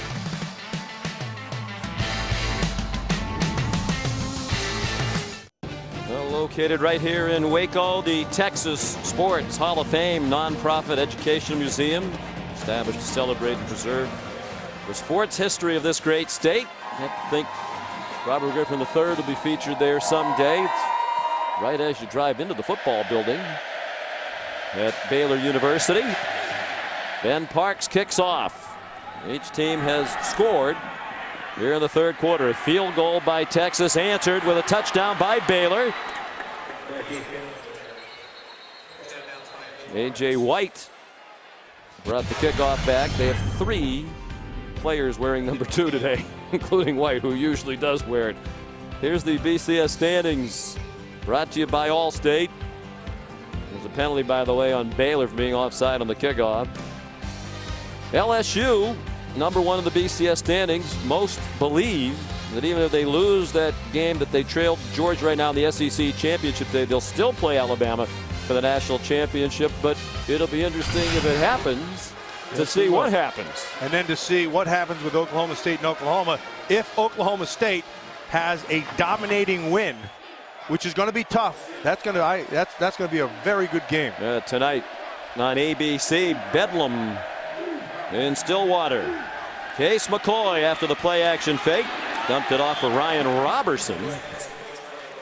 Out of bounds at the 49, 5-yard gain. He took down Phil Bennett, the birthday boy defensive coordinator for Art Briles. Art Briles and Phil Bennett are both celebrating their birthday today, and they were born on the exact same day, December 3rd, 1955. So happy birthday to Briles and Bennett. Bennett from East Texas, Briles from West Texas, and they met here in Central Texas at Baylor. DJ Monroe carries into Bear territory. So at the 47-yard line, it'll be 3rd and 1. I mean, what are the odds of that? Well, that you'd be born on the exact same day. Yeah. And it's also Elliot Coffey's birthday. He's considerably younger than his two coaches. Of course, Phil Bennett claims that he's 30 minutes older. Now, how he knows that, I have no idea. But he's claiming it because he's going to be the older brother. Coach Briles and Bennett, unfortunately, also share in common they both had to overcome unspeakable tragedy in their lives. We'll tell you about that in a moment. On 3rd down and 1, Cody Johnson powers down for a first down to the 42. And Art Briles is playing at the University of Houston, 20 years old. His parents were killed in an automobile accident as they drove to Dallas to watch him play in a game against SMU. His dad was a high school coach, a great influence on Art Briles. And Phil Bennett, many know the story, lost his wife many years ago when she went out for a jog and was struck and killed by lightning. And two of the all-time good guys that you want to meet. When they talk to their players about dealing with what life can bring you, they speak from the heart, and unfortunately with some tragic circumstances in their past. Marquise Goodwin, short gain, read well by Phil Bennett's defense. 41-yard line, a gain of 1. What they've been able to do, and we talked about it early in the game, offensively, Texas has been able to get into 3rd and manageable. That's less than 5 yards. They've been able to do a good job. And then, Sean, like you pointed out at the half, they've been able to convert on 3rd downs. 8 out of 11 at the half. They need to get to that and use that same kind of type of number here in the second half. On 2nd down and out of the pistol. Whistle stopped the play. Another false start against Texas. False start. Offense. Number 68. 5-yard penalty. 2nd down. It's amazing, Matt. They're shaping up to have what really looks like their best offensive day of the year, given all these penalties. 95 yards in penalties today. You know, it's kind of, there's two things that are juxtaposed here in this game. One, they were spotted down 14 and they came back. That shows that the coaching staff has been able to keep that group together. And then the part that doesn't make sense is all the penalties. That usually means poor, you know, not very good coaching. Good tackle by Rodney Chadwick as he rode Jeremy Hills to the ground after a 1-yard gain at the 45. They need to get inside the 33-yard line for a first down. On 3rd and 12. Big down right here for Baylor. Big down for Texas. Got to maintain some of that momentum that they came out of the 3rd quarter with on this down.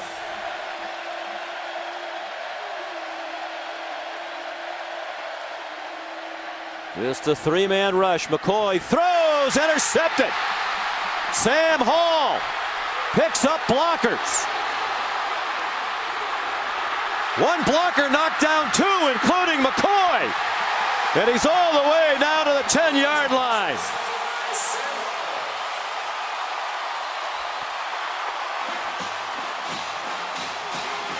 Ball just took off on him, Sean. It's the same route to the other side. They're trying to get to the middle of the field. Again, trying to throw over the backers. This time, because of the position, it takes off a little bit. And Hull, you'll see 25 up here in the top, right up here. He makes the play. See, the backer kicks underneath him. That's Chadwick. And then that forces the ball a little higher. Now watch the transition. Oh, nice job. 2 guys taken out right there by Mike Hicks, the safety. And knocked down Cochran and McCoy. Well, Baylor, which led 14-0, poised to go up by 2 touchdowns again after the interception by Hall. 2nd of the year for the sophomore from Katy, Texas. McCoy had never thrown an interception in a college game until today. He's thrown 2 and been responsible for all 3 turnovers. Wasn't ready for a shotgun snap that resulted in a fumble for the 3rd Texas turnover. Midway through the 3rd quarter, Griffin keeps. Touchdown!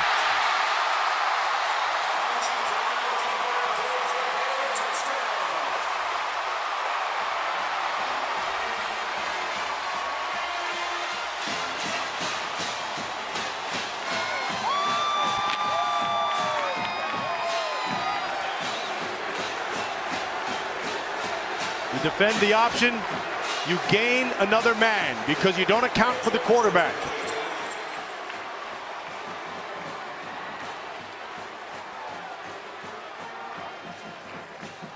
Extra point good. And the lead is 14 again. 2nd rushing touchdown of the day for Griffin came just 2 plays after the interception by Sam Hall. 38-24 Baylor midway through the 3rd. Richard Hawksworth, a pre-law history major from Waco. It's 38-24 in favor of Baylor. Sam Hall, an interception, 59-yard return to get them in close. Yeah, you're going to watch inside, Sean. These 2 have these 2 right here. And then this guy's going to come across. You're going to influence this man with the fake. And then you're going to pull. Now his eyes, the quarterback's eyes, stay inside. Watch right there. As soon as he sees the influence, you hit the gap. 6. Kickoff by Ben Parks goes out of bounds. There's a flag down for the kickoff out of bounds. No other flags. Kickoff out of bounds for the kicking team. The ball will be placed at the 40-yard line. 1st down. Well, tonight at 8 on ESPN, the conference title in the ACC and a berth in the Discover Orange Bowl on the line. Virginia Tech trying to avenge its only loss of the season when they take on Clemson, and they were defeated soundly by the Tigers in early October in Blacksburg 23-3. Dr. Pepper ACC Championship game, part of Dr. Pepper Championship Week on ESPN tonight at 8 Eastern. Excellent field position after the kickoff out of bounds from the 40. Ace McCoy throws to DJ Monroe. Good blocking on the perimeter, and it helped him get 6. The turnover's the big problem for Texas. Turnovers, Sean, and also that play you just watched on that 1st down was the exact same play they had that he threw it poorly when they could have converted on the 3rd. They had the same blocking, they had the same coverage, but the poor throw did not allow it to happen. Interesting, they went with McCoy as the starter of late because he's been better at protecting the football than David Ash. He's had his best day in terms of production, but he's also given it away more than he has in the past. Hills for a 1st down across midfield. Let's send you back to the studio and get an update from Robert Flores. All right, Sean, All-America Player of the Week nominee, and it's Southern Miss quarterback Austin Davis. Tremendous today as the Southern Miss Golden Eagles upset the University of Houston Cougars in the Conference USA Championship. 279 yards, 4 touchdowns, 17 of 33 as Southern Miss spoils Houston's undefeated season. Text vote to 55862 for a chance at a trip to the national title. Sean. Will certainly prevent the Cougars from going to a BCS Bowl. There's Cody Johnson on 1st down. There is a flag down. Holding. Offense, number 82. 10-yard penalty. Repeat 1st down. 12 penalties. That's the season high. The previous most was 10.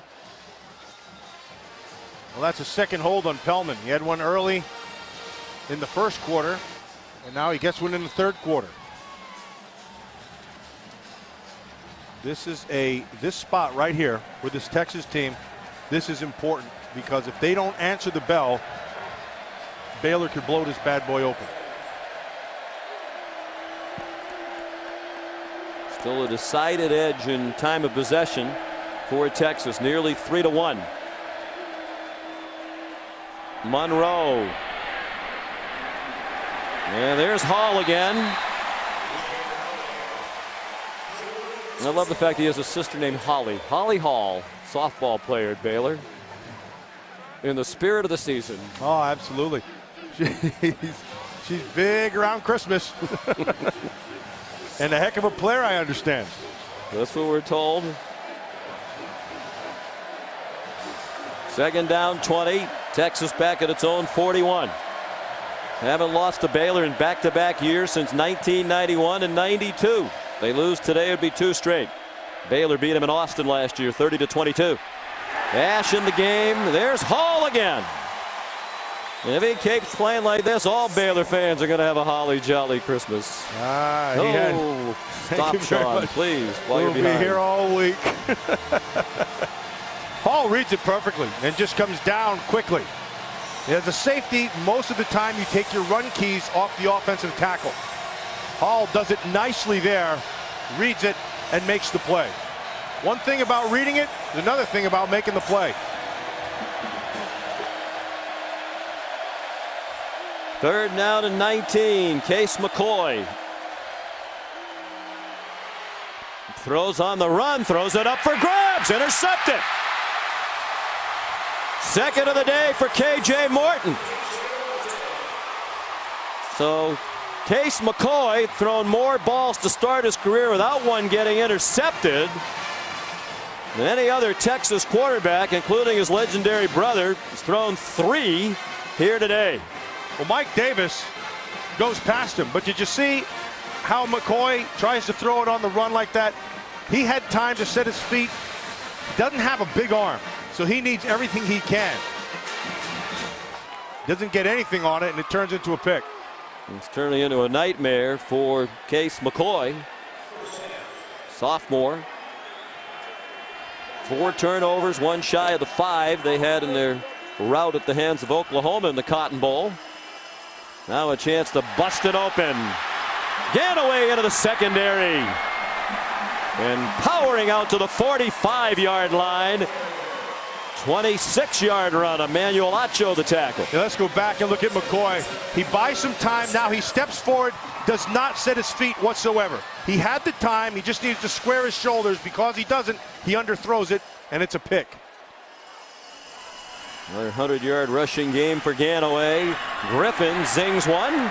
Caught for a first down. Tevin Reese, his first catch of the day, 46th of the year.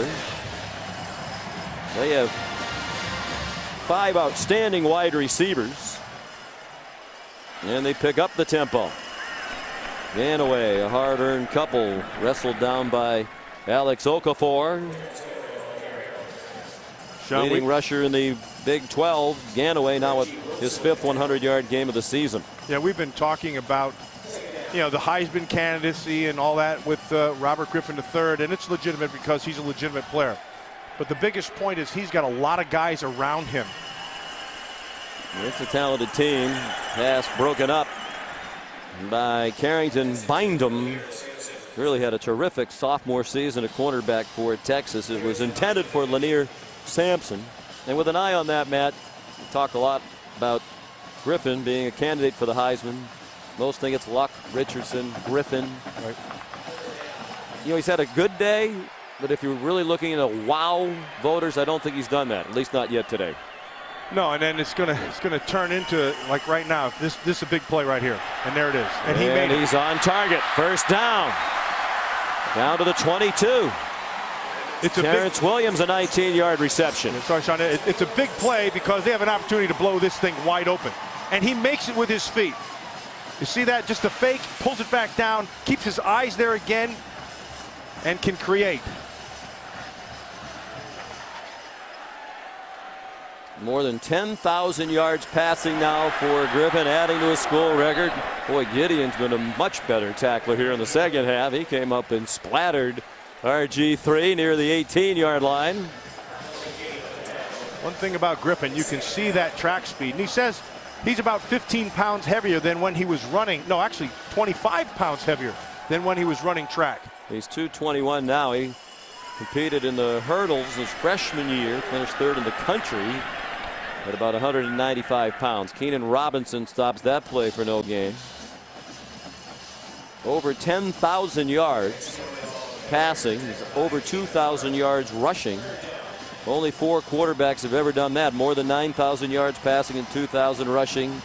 Griffin, along with Dan Lefevre of Central Michigan, Colin Kaepernick of Nevada, and a guy named Tim Tebow. You might have heard a little bit about. I've heard of that guy. Griffin ripped down by Jackson Jeffcoat. Looked like RG3 might be able to duck under it, but he could not. It's a sack back to the 22-yard line. You can see number 44 come off the edge, and nobody blocks him. And then he's able to pull him down with the one arm. Jackson, just a sophomore, started as a freshman. They weren't too thrilled with him on something. They got after him on the sideline there. Jeffcoat's playing with an injured shoulder. That injury suffered last week at Texas A&M. Here's Aaron Jones, huge field goal now to make it a 3-score game. And that one is good. 39-yard field goal. And it's the largest lead of the game for either team.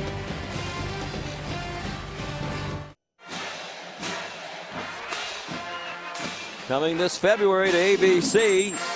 Don't miss the series premiere of The River. When a famous explorer goes missing on the Amazon River, his family goes on a dangerous search to find him. From executive producer Steven Spielberg. The River premieres Tuesday, February 7th on ABC.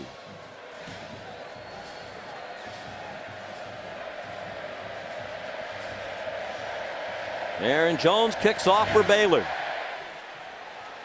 And a good one. Middle of the end zone. A.J. White thought about it, then took a knee. Let's go down to the field. Here's Samantha Steele. Yeah, guys, all indications here that David Ash will be the guy from here on out in this game. After that last pick, Case McCoy came off the field, got on the phone, then put his helmet down, sat down for a while. Now he's not carrying his helmet around. David Ash got a new towel, found a ball from underneath one of the benches, and now is ready to go. Got up in the face of all of his O-linemen and said, guys, time to play your tails off. Well, that's going to have to wait for at least a moment or two. Is it still Case McCoy at quarterback? Under center. And he throws on target to Goodwin for a first down. Out to the 36, gain of 16. And even though McCoy started to turn it over, he's the better thrower of the two. You're probably going to have to throw the ball now down by 17 with little more than a quarter remaining. Yeah, I agree with that, Sean. And, you know, at halftime, when you asked me about this Texas team, what they had to be able to do in the second half, I said consistency. And that's what we were talking about with the young quarterback McCoy. And he's got to be more consistent in his decisions and then also in his throws. DJ Monroe, the tailback, following the fullback, Johnson. Out to the 39 for a gain of 3. It'll be 2nd and 7. Nicholas Jean-Baptiste. Mike Hicks made the tackle. And here's the day for Case McCoy. Pretty solid in the first half, although had the very costly interception he threw late in the half. But 2 interceptions here in the second. And as you said, really doesn't have that big down the field arm. No, he doesn't. He needs help. He needs help from everybody else around him for him to be able to perform at his peak. And would you agree if the quarterback play had been better at Texas this year? And that one was almost picked off. A bit of a floater and broken up by Joe Williams.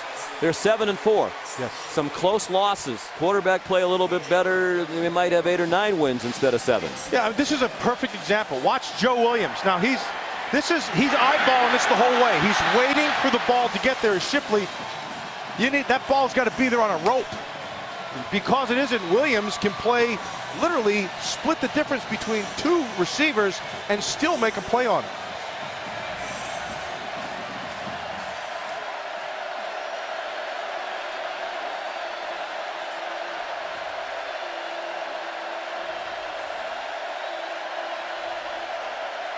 Likely to be the final play of the third quarter. 3rd down and 7.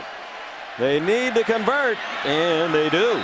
On a catch by Marquise Goodwin to the 48-yard line. And that time, he set his feet and was right where it had to be. 3rd quarter dominated by Baylor. They led by 3 at halftime. They lead by 17 as we go to the 4th in Waco.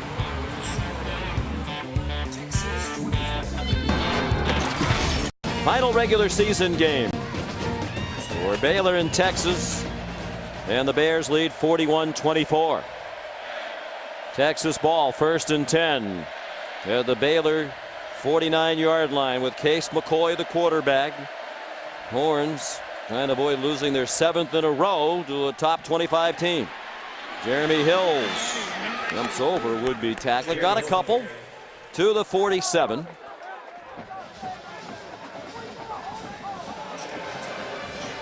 Texas Longhorns, that's an amazing statistic. Last year they were 2-6 in the Big 12 in a miserable year for Mack Brown and the Horns.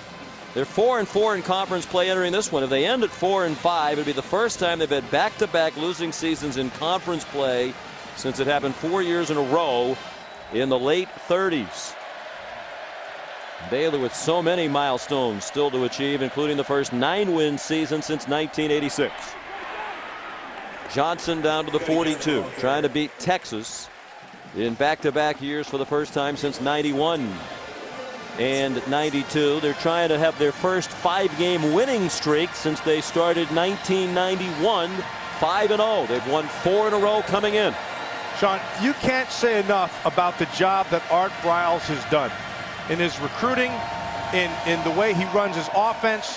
Just this whole thing has gotten bigger and better every year he's been there, and I believe it's going to continue to be that way. It'll still trend. McCoy on the rollout converts another 3rd down to Jackson Shipley. When Art Briles came here from the University of Houston, they'd had 12 consecutive losing seasons, and he had to convince top players like Robert Griffin III, who had committed to Houston and then changed his mind and came with Briles to Baylor. He had to commit those guys to be a part of the change, to believe and have faith. When Ahmad Dixon, the highest ranked recruit they've had here in decades, signed on, they'd had 14 losing seasons in a row after they were 4-8 in each of Briles' first 2 years. But they've gotten to the point now where, you know, not only is it faith, now the recruits they're going after now know that it's been done. Yeah, there's they can just make it there. better. There's substance there. There's bowls. You know, there's a couple of pelts up there that you can look at and say, hey, this is pretty good. They got a new stadium coming. They got things rolling down here at Baylor. And to me, it's all because of Art Briles. He's done a fantastic job. Very, very good coach. Former high school coach here in the state of Texas. And a terrific person as well, in addition to his obvious coaching talents. Deep throw.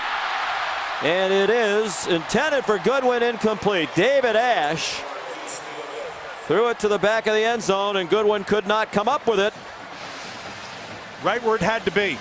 The throw is there. Goodwin beats Hall, not even close. Ball's right in his chest. You got to make that catch. 13 minutes to go. That catch and an extra point would have had them within 10. Now they have to convert a 3rd and 3. They are in field goal range, but down by 17. They need more than that, and they'll pick up the 1st down. Cody Johnson refusing to go down, and they're going to give him all that. Down to the 16-yard line. Forward progress apparently was never stopped prior to that additional surge. 9 yards in all. You know, quietly, Cody Johnson's had a pretty darn good football game. And the one thing that kind of surprised me a little bit was in the 3rd quarter, after they made the big throw, that they didn't go back to that same recipe that had been working for them in the first half. And the main recipe and main ingredient in the recipe was Cody Johnson.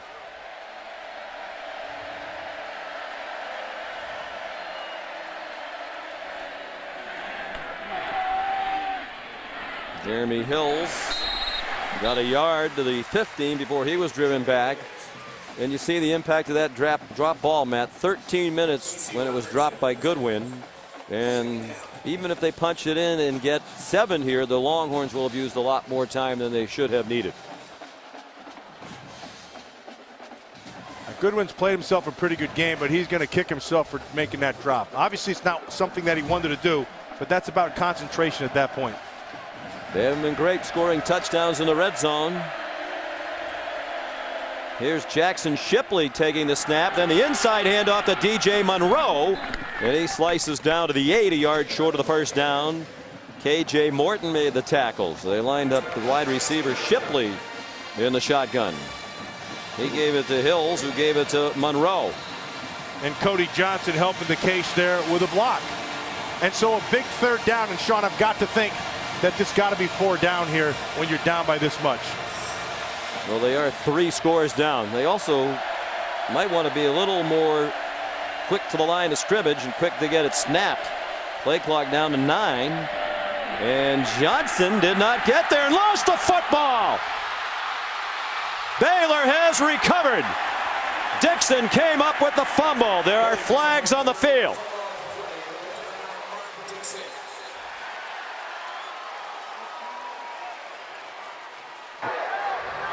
The ruling on the field is a fumble recovered by Baylor. First down. Ahmad Dixon, who committed to Mack Brown and the Texas Longhorns while he was in high school, committed to them verbally for about a year, then changed his mind, stayed home in Waco to help with this turnaround. Terrence Lloyd helped rip it out, and Joe Williams did as well. I don't know, his knee may have been down there, Sean. They'll certainly take a look at it in the replay booth.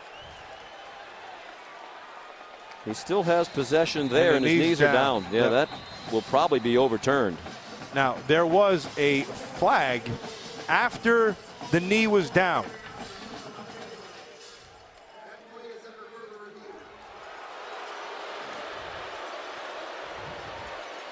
He has control.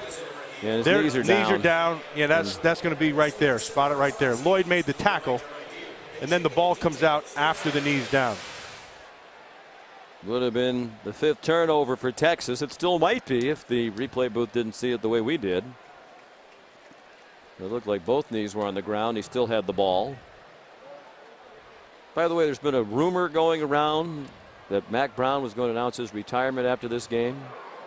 We got it from a reliable source, the bus driver at National Car Rental at the Dallas-Fort Worth Airport. Yes, sirree. Nothing gets by us. Oh. No, sirree. And Mack said he had heard that rumor, but there's absolutely nothing to it. He's energized by the coaching staff changes. He likes the direction they're heading. He thinks with another good recruiting class coming in, great class next year, that they might be about another year away from getting right back into the situation they were in for a while, a perennial national championship contender. Well, he's young, Sean. He is his 60, team, rather. Which is young. Yeah, and he physically is young. His team is young, particularly that offensive line. He's got a lot of young guys playing defensively. So you could see that in the next couple years, they're going to make big steps because their young players are playing pretty well. You know, I wonder what the Hertz guy would have said if we'd have gone to him. We could have gotten a better scoop, perhaps. You never know. But Mack said absolutely nothing to it. He's even communicated with the parents of the players that he's not leaving. Of course, on the other side, with an eye toward the future, they're wondering, might Robert Griffin come back? He does have another year of eligibility. Here's one more look. Look to us like he's down with the ball still in his arm. After further review, the ruling on the field stands. Whoa! You know, Sean, that last look there. Run that, hey guys, run that back one more time. It looked like it may have been starting to come out as his knee hit. I just noticed that at the end. Watch the knees. Well, right the knees down there. There. See, the ball was starting to come out. Just started to come out. That's a big deal right there. Why did you say that the first 12 times we watched it? Because I didn't see it. You let me stick with a lousy opinion. Replay after replay after replay. I got it from the National Car Rental guy. There you go. 11 minutes to go. The ball in a 17-point lead with Baylor, and Ganaway. It's swung down by Keenan Robinson. Let's look at today's impact players brought to you by Chick-fil-A. Robert Griffin III passed for 251, rushed for a couple. 5th 100-yard rushing day for Terrence Ganaway, who set their single-season rushing mark today. Kendall Wright, 6 catches for 166 and a 59-yard touchdown on the second play of the game. And those are typically the impact players. On offense for Baylor, Ganaway dropped for a 1-yard loss by Jordan Hicks and A.J. White. Ganaway's had himself not only a good game, obviously a great season. He's had a great season. He's gotten better as the year has gone on. He also catches the ball pretty well out of the backfield. Pretty versatile and a big man. Senior, 240-pounder out of DeKalb, Texas. Started his career at the University of Houston. His mom died. He was distraught. Dropped out of the University of Houston, went home for a year, then went to junior college, and then came here to Baylor. On the crossing, it's Terrence Williams to the 38-yard line. Ganaway realized with the encouragement of friends that his mom wouldn't want him to sit around and mope, get back to the business of getting an education and playing football. How do you size him up as an NFL prospect? Yeah, he's got it. He's got what it takes because he can be physical inside. He has enough speed to be able to get to the edge, but he's an inside guy. What you want to see him next is in his protections, because at the next level, every back has to be able to protect. Crowd chanting RG3 now. Ganaway gets 2 more. Emmanuel Acho took him down. Here's a look at the day for Ganaway, including an early 20-yard touchdown run that made it 14-0. The thing that I like about him is his feet in the hole. Now, what does that mean? There's a point of patience for every running back. And when you get it, you have to be able to move your feet to get to the next level, and he does it well. Griffin throws right, tried to catch it with one hand. Kenny Vaccaro made the tackle. And so, Sean, I guess the point that we've tried to make here, and hopefully I can sum it up the best, is this offense is not just about Robert Griffin III. You have Kendall Wright, who's a playmaker. You have Terrence Ganaway, who can make plays. You have Sampson on the outside, who can make plays. Salubi comes in, and he does some good things. So there's a lot of good players on this team offensively that contribute to the big picture. Now, Manny Diaz, the coordinator for Texas, said their receiving group looks like a 4x100 relay team. Here's one of them, Lanier Sampson. Coaches call him Granddaddy. He's the grizzled veteran, provides a lot of leadership in the locker room. 19-yard completion to Sampson. And another first down. And another crossing route. And remember, crossing routes take a long time to develop, which means your offensive line is doing a nice job of protecting. And it hasn't been a huge yardage day for Baylor. They've really taken advantage of the turnovers. Yes. For some short fields. They've averaged 8.6 yards per play. They've hit a couple of home run balls. But it's a team that's averaging 577 yards per game. They're going to come up well short of that today. Ganaway to the 39 for pickup of 2. Tomorrow night on ABC, don't miss an all-new episode of Once Upon a Time. Every legendary hero has to start somewhere, whether it's slaying dragons or fighting for their one true love. Experience the real story of Prince Charming Once Upon a Time tomorrow at 8, 7 Central on ABC. And even though they like the up-tempo, Robert Griffin III winding the play clock down wisely with a 17-point lead. And they blitz him and don't get there, and he's going deep for another touchdown to Terrence Williams.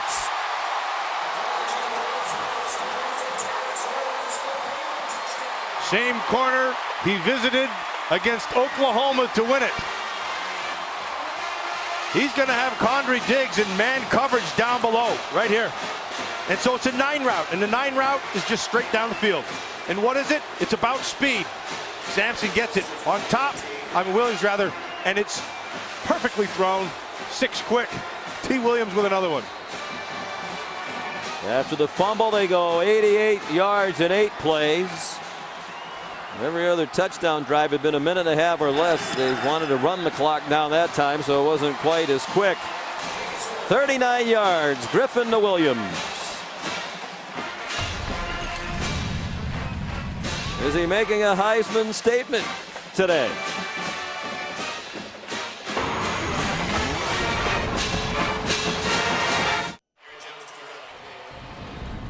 Here's a look at today's Pacific Life game summary midway through the 4th quarter. Baylor pulling away. Their last 5 possessions, 4 touchdowns and a field goal. Griffin up to 339 total yards.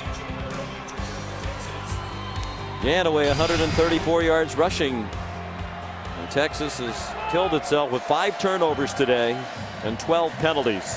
You're not going to beat an excellent team like Baylor when you do that. Baylor has gotten better as the season's gone on, and that's good to see. That's good coaching. They're a very good team. DJ Monroe brings back the Aaron Jones kickoff. Midway through the 4th quarter, 48-24, Baylor.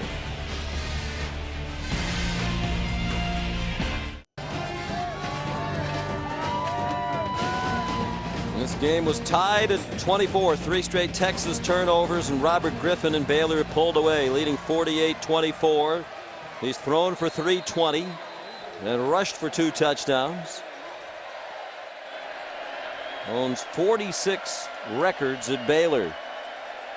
Single game, single season or career marks. McCoy throws low, intended for Mike Davis. Here's Robert Flores back in the studio with another update. Hey, Sean, LSU has 33 yards of offense, but they now have the lead in the SEC title game. Kenny Hilliard makes it 14-10 LSU in the 3rd quarter. Should LSU stumble, Oklahoma State would like to take advantage. But coming up tonight at 8 o'clock Eastern, they take on Oklahoma on ABC. Cowboys have lost 8 straight in the game that they call Bedlam. We're favored to win tonight. Jeremy Hills takes the pass out to the 34, which, by the way, this is the first time in the last 17 meetings that Baylor was favored to beat Texas. And over the years, Mack Brown not only has come to Waco and won, but his Longhorns have hammered the Baylor Bears. But it is a new day in the Baylor football program.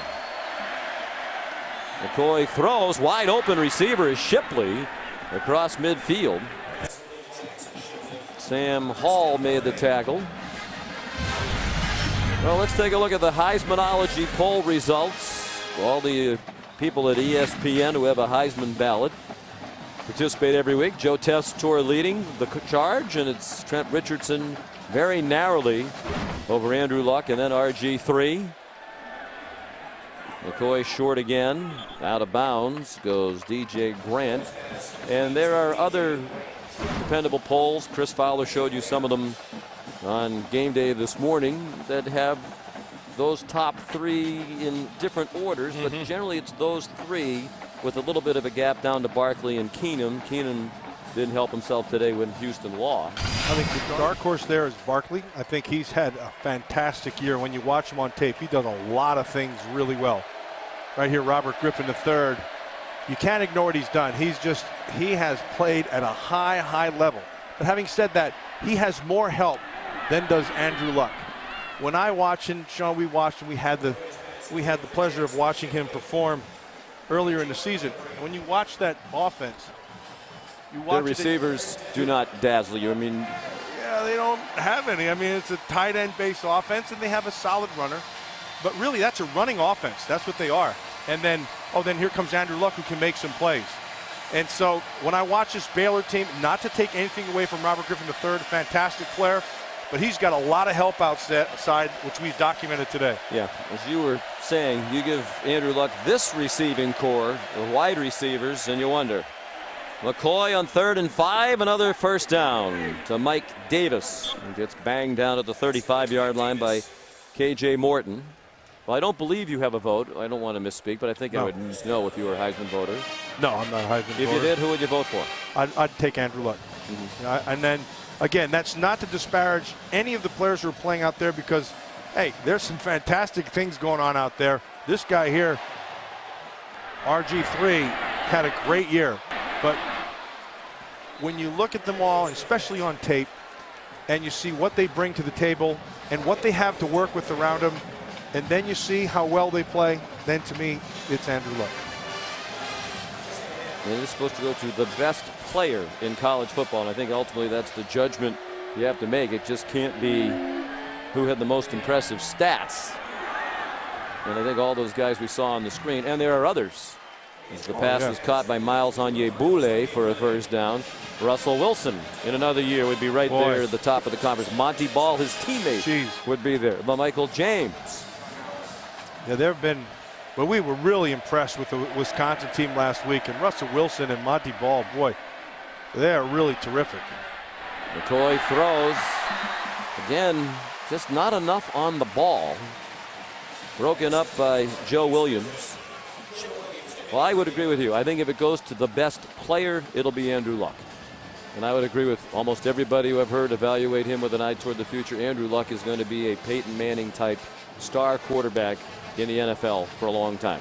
Sean, you and I, when we first watched the tape, I mean, my first impression was same as Phil Simms when he watched him from afar. You don't really see all the throws that he can make until you study him, and you realize that he's one of the few guys that I have seen who can vary the velocity on the throws he makes. McCoy gets buried by Gary Mason Jr. Phil Bennett told him, if you want to play, you need to make some plays. And he made a nice one there for the defensive coordinator. Well, it's going to be a very happy birthday for Phil Bennett and Art Briles. That's what they wanted for a present, and they're going to get it.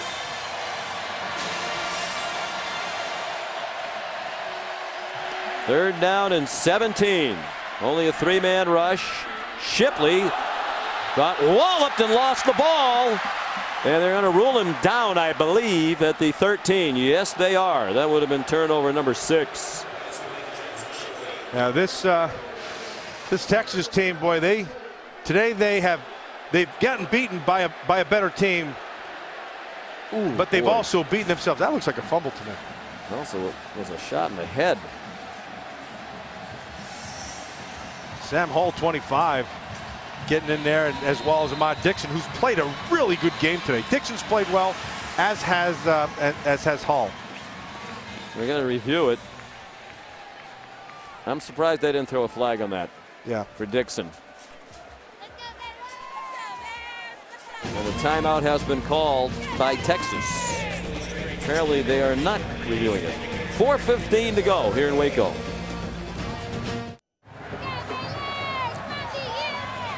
Sean McDonough, Matt Millen, Samantha Steele back in Waco, Texas. Baylor seemingly on its way to beating Texas for the second year in a row. 4th and 5 for the Longhorns. At the Baylor 13. The fake by McCoy. Throws it up for grabs. Intercepted again by Hall. Case McCoy's pass intercepted. Oh, Sam Hall's had himself a really good game. You're going to see him sitting up top. You're a safety. So what does that mean? That means you let nothing get behind you and you stay on top of all the coverages. And then you read the quarterback's eyes, which he did. That was picture perfect right there. And then, happy birthday to you. Happy birthday to you. Flag down. Taunting, number 25 of the intercepting team. At the distance to the goal, Baylor keeps the ball, first down. Last 4 possessions, 4 turnovers, 3 interceptions, and a lost fumble. Season high 6 turnovers for Texas. And Phil Bennett said, hey, we're going to give up some big plays. The defense is still a work in progress. The next step is to get the same kind of athletes on the defensive side of the ball that they have on offense. But we've been doing better at getting takeaways. That's what we need to do, and that's what they went out and did today. That changed the game in the second half. And you know, Sean, this performance and this season will go a long way to Art Briles and Phil Bennett and Phil Montgomery, to their recruiting classes, and they're going to just continue to get better and better. They'll get better recruits every year. RG3 throwing a block on Jordan Hicks as Adrian Phillips made the tackle on Terrence Ganaway. Well, if he's looking for one extra style point from the Heisman voters, I can block too.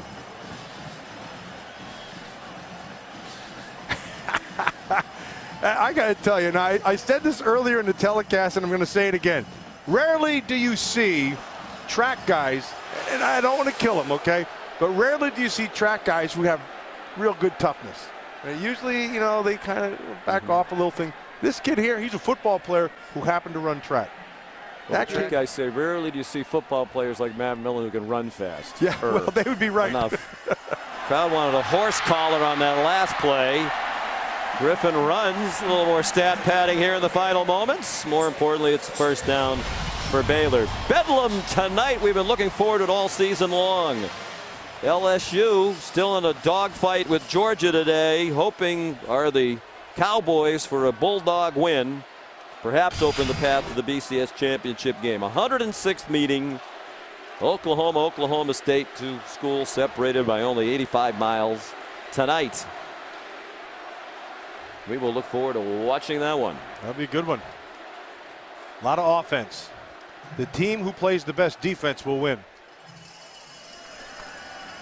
Dan away. Ahead for a 2-yard gain. Tonight at 8 Eastern time.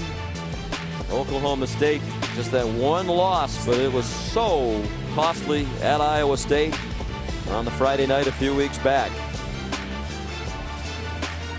You know, Sean, the interesting thing with Oklahoma defensively, they have enough people, and they have the people to be able to perform at a high level.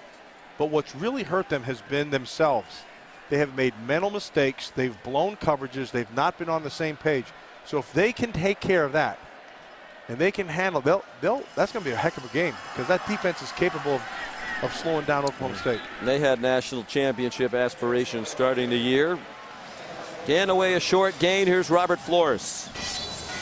All right, Sean, LSU seizing control in the SEC title game. Kenny Hilliard's second touchdown run of the half. And despite having just 55 yards of total offense, LSU leading 21-10 over Georgia. That's 55 yards of total offense. Unbelievable. And if they play Alabama again, as most people think they will now in the national championship game, you know, it likely be another one of those 9-6 games. Yeah, it will, because both those teams play very good defense, but Georgia must be playing really well right now defensively. Danaway converts on 3rd and 5. Well, we'll find out soon enough tomorrow night on ESPN. Join our distinguished group, Reese Davis, Kirk Herbstreit, Craig James for the All-State BCS Selection Show. They'll unveil the final BCS standings, let you know who'll be facing off in the All-State BCS Championship game, and then at 9 Eastern, the matchup for all bowl games will be revealed on the College Football Bowl Selection Special presented by Chevrolet. All-State BCS Selection Show at 8:15, the Bowl Selection Special at 9 tomorrow night, right here on ESPN, or rather over on ESPN. We're on ABC today. Sean, do you think Robert Griffin III comes back?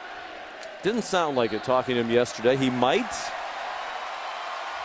All right, Briles continues to tell him every time he sees him, I'm looking at my quarterback for next year.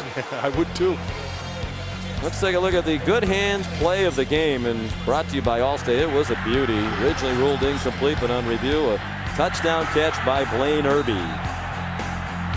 Should be the All-State good hand, since it was a one-hander. Yes, thank you. We were in good hand with Allstate there. Well, they're in the victory formation.